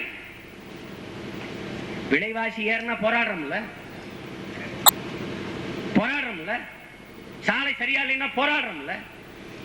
இந்த மக்களின் பண்பாடு கலை இலக்கியத்தை கொண்டாடுகிற ஒரு மாபெரும் ஊடகம், இந்த மக்களுடைய வாழ்வு ஆதாரமான கலையை அடித்து சிதைக்கிற ஒரு இழி செயலை செய்கிற போது எப்படி உங்களால பொறுத்து கொண்டு காசு கொடுத்துட்டு வேடிக்கை பார்த்து வர முடியுது? கவுந்துக்கிட்டு வர முடியுது? கைதட்டி விசில் அடிக்க முடியுது? ஏன் நீங்க ஊழையிடுறது இல்ல? டண்டானா டர்னான்னு பாடும்போது ஏன் நீங்க கத்துறது இல்ல? டண்டனக்கா டர்னக்கான குதிக்கும் போது ஏன் நீங்க கத்துறது இல்ல? ஏன் ஊழையிடுறது இல்ல? திரையரங்க விட்டு ஏன் வெளியில நடப்பு செய்யறது இல்ல? ஏன் வெளியில வந்து கத்துறது இல்ல? ஆபாசமான உரையாடல் வரும்போது ஊழையிடுங்க. அடுத்த தடவை அந்த காட்சி இருந்தா என்னைய வந்து செருப்பால் அடிங்க, இருக்காது. அசிங்கமா பாட்டு வரும்போது 20-30 எந்திரிச்சு வெளியில போங்க, குறிப்பா பெண்கள்லாம் வெளியில போங்க. அடுத்த காட்சி போய் பாருங்க, பாட்டு இருக்காது. நான் எழுதி தரேன், கிளர்ச்சி செய்யுங்க, தவறான படைப்புகளுக்கு எதிர்த்து போராடுங்க. அதுக்காக கூட்டம் கூட்டம் திரையரங்கி விட்டு வெளியில வா, அது சரியாயிடும். அது செய்யறதுக்கு என்ன வெக்கம், என்ன தடங்கள்? படைப்பாளி அச்சப்படுத்தி, வன்முறை அதிகமா இருக்கா அச்சப்படுத்து, ஆபாசம் அதிகமா இருக்கா அவனை அச்சப்படுத்து, அவன் சிந்தனை வேற பக்கம் திருப்பு. அவன் கேட்கிறான இதைத்தான் ரசிக்கிறாங்க. ஐயா கவிக்கு அப்துல் ரஹ்மான் சொல்றாங்க, 10 பாட்டு படிச்ச 10 பாட்டு கேட்ட தமிழன் குத்துப்பாட்டு கேட்டுக்கிட்டு இருக்கிறான். அப்படி இருக்குத. என்ன கேட்கிற, என்ன பாடுறது? உடச்சி வச்சேன் ஜோடா, குடிச்சு புட்டு போடா, படிச்சு வச்சேன் வீடா, போட்டு புட்டு போடா, கம்மா கர வாடி, அம்மா துண்டு தாடி, குமரி புட்டு போடி. என்ன பல்லை வரி, என்ன பாட்டு வரி இது? என்ன வரி இது? இது என்ன பாடல்கள்? தமிழனுடைய தேசிய கீதம். வாடி வாடி வாடி வாடி வாட்டர் பாக்கெட்டு, பொடி பொடி பொடி பொடி காலி பாக்கெட்டு, தமிழனுடைய தேசிய கீதம். முதல் இடை கடை சங்கம்னு முத்தமிழ் வச்சு 3 சங்கங்கள் வச்சு தமிழ் வளர்த்தான் என் பாட்டன் முப்பாட்டேன். விடிய விடிய நாங்க மொழி செத்துறக்கூடாதுன்னு கத்திக்கிட்டு இருக்கோம். அங்க அசின் நடந்து வர அவ இடுப்பை பார்த்து, உன் இடையோ இடைத்தமிழ், நடையோ நாடக தமிழ், நீ முத்தம் ஒன்று கொடுத்தால் முத்தமிழ்னு ஒரு பாட்டு. தீப்பத்தி எரிய வேணாமாடா திரையரங்கம். எல்லா தமிழனும் கேட்டு அப்படியே மண்டையாட்டி தான் இருந்தேன். இது விளங்குமா இந்த நாடு? இது நாசமா போகாதா? இது உருப்படுமா? எதை கண்டு வைக்கப்பட்டிருக்கான் தமிழ்? அந்த பாட்டை எழுதினவனுக்கு பாராட்டு, அவனுக்கு பணம், அந்த பாட்டு கேட்காத முணுமுணுக்காத வாய் இருக்கிறார் அந்த நாட்டில். அப்புறம் சொன்னா சீமா கண்ணாடி வீட்டுக்குள்ள இருந்தே கல்லறிகிறார், திரை உலகத்துக்குள்ள இருந்தே திரை உலகத்தை விமர்சிக்கிறார். எனக்கு ஒரு கெட்டது. அதை யாரு செய்ய வேண்டியது? நீங்க தான். எல்லாத்துக்கும் போராடுகிற போராளிகளாக புரட்சியாளராக இருக்கிற நாம தான் இந்த தவறான படைப்புகளையும் விமர்சிக்கிற, அதை கண்டிக்கிற பொறுப்பை நம்ம தான் எடுக்கணும். அதை வெளிநடத்தணும், அதுக்கு கிளர்ச்சி செய்யணும், ஊழையிடணும். எனக்காக ஒரே ஒரு திரையரங்களை நீங்க செஞ்சு காட்டுங்க. ஒரு 10 தோழர்கள் தமிழ்நாடு முழுக்க அது செய்தியாகி மாறுதல் வரலைன்னா என்னை செருப்பு கழட்டி அடிச்சுட்டு போங்க. நடக்கும், நிச்சயமா நடக்கும். அதை செய்யறதுக்கு நம்ம யாரும் வர்றதில்லை. ஏன்னா நம்ம தான் அதை முதல்ல விரும்பி பார்க்கறது. அப்புறம் என்ன பண்ணுவீங்க நீங்க? எந்த தொலைக்காட்சியில ஆட்டம், மானாட மயிலாட, ஆட்டம் பாட்டம், ஜோடி நம்பர், 2ஆம் நம்பர், 3ஆம் நம்பர், எல்லாம் ஆட்டம் பாட்டம் கூத்துதான். இதெல்லாம் பார்த்து அப்புறம் எப்படி மூளை வளரும்? ஒரு அறிவியல் நிகழ்ச்சி, ஒரு சிந்தனைக்குரிய நிகழ்ச்சி காலையில தொடங்கினா வந்துடுவான் ஒருத்தன். எம்பெருமான் எழுந்தருளி இருக்கிற பள்ளியிலே கடவுளை வியாபாரம், இவன் ஆண்டவராகிய இயேசு கிறிஸ்து அல்லேலூயா. இவரு என்னங்கடா கடவுளை கூறுவிட்டு வியாபாரம் பண்ணிட்டு இருக்கேன். கடவுளுக்கே விளம்பரம், கடவுளுக்கு விளம்பரம். இந்த தேசத்துல கல்லு விளம்பரம். ஒருத்தன் இந்த கல்லை தூக்கி இங்க போட்டீங்கன்னா உங்க மண்டையில ஒரு பெரிய கல் விழுந்து செத்து போவீங்க. விளங்க மாடா இந்த நாடு. இந்த கல்லை போட்டா சரியாமனா இந்த கிரிக்கெட்ல போய் தோத்து வரான அவனுக்கு ஆளுக்கு ஒரு கல்லை போட்டு விடு, வென்று வரட்டும். ஒலிம்பிக்ல ஓட போறவனுக்கு ஒரு கல்லை போட்டு விடு. இந்த வாஸ்து சாஸ்திரம் பாக்குற வாஸ்து ஞானிகளை கூட்டிக்கிட்டு வா. பல லட்சம் சேரி இல்லை ஓட குடிசையில் இருக்கான் என் சொந்தங்கள். அவனுக்கெல்லாம் இந்த தட்டியை பிரிச்சு இந்த பக்கம் வைங்க, இந்த தட்டியை பிரிச்சு இந்த பக்கம் வச்சிங்கன்னா இந்த குடிசை கோபுரம் ஆயிரும்னு ஒரு வாஸ்து சொல்லி விடு பார்ப்போம். சொல்ல மாட்டேன், ஏன்னா அவன்கிட்ட காசு இல்லை. பூரா ஏமாத்து, போலி. தொலைக்காட்சியை திருப்பினா இதுதான். எது குறித்த கேள்வி, எது குறித்த சிந்தனை, எது குறித்த அறிவு ஒண்ணும் கிடையாது, ஒண்ணும் கிடையாது. இங்கேயே பாக்குறேன், முன்னாடி முன்வரிசையில் இருக்க பல தோழர்கள் கையில காசு கயிறை கட்டிட்டு இருக்கு. கையில ஒரு கருப்பா ஒரு கயிறு, சிவப்பா ஒரு கயிறு. ரொம்ப நெருக்கி பிடிச்சா சும்மா ஸ்டைலுக்கு. என்னடா கயிறுல ஒரு ஸ்டைல் இருக்குது? இந்த பல பையன் இந்த நாட்டை நினைச்சுக்கிட்டு இருக்கேன். மீசையை பெருசா அப்படி முறுக்கி வளர்த்துட்டா வீரம். வீரம் மயிரில் இருக்கு, உயிர்ல இருக்கு. இந்த நாட்டு விடுதலைக்காக பெரிய படையை கட்டி ராணுவத்தை கட்டி சுபாஷ் சந்திர போஸுக்கு மீசை இல்லை, அது வீரம் இல்லையா? இது ஒரு அம்பக்கு தொடப்பக்கட்டை இப்படி திருப்பி வச்ச மாதிரி ஒரு முடிச்சுட்டு அப்படியே வீரனா. என்ன வீரன்? அங்கிருந்து வரும்போது இங்கிருந்து துப்பாக்கி வச்சு போட்டா சுழிப்படலை சரி செத்து போயிருவேன். என்ன உனக்கு வீரம் இருக்குது? இது ஒரு வீரம். அதே மாதிரி இந்த கயிறு, காசு கயிறு, இதை கட்டிக்கிட்டு அலையிடும். ஒரு அறிவார்ந்த சமூகம் செய்கிற செயலா? நாய் யானை வாலில் மோதிரம் போட்டுக்கிறது.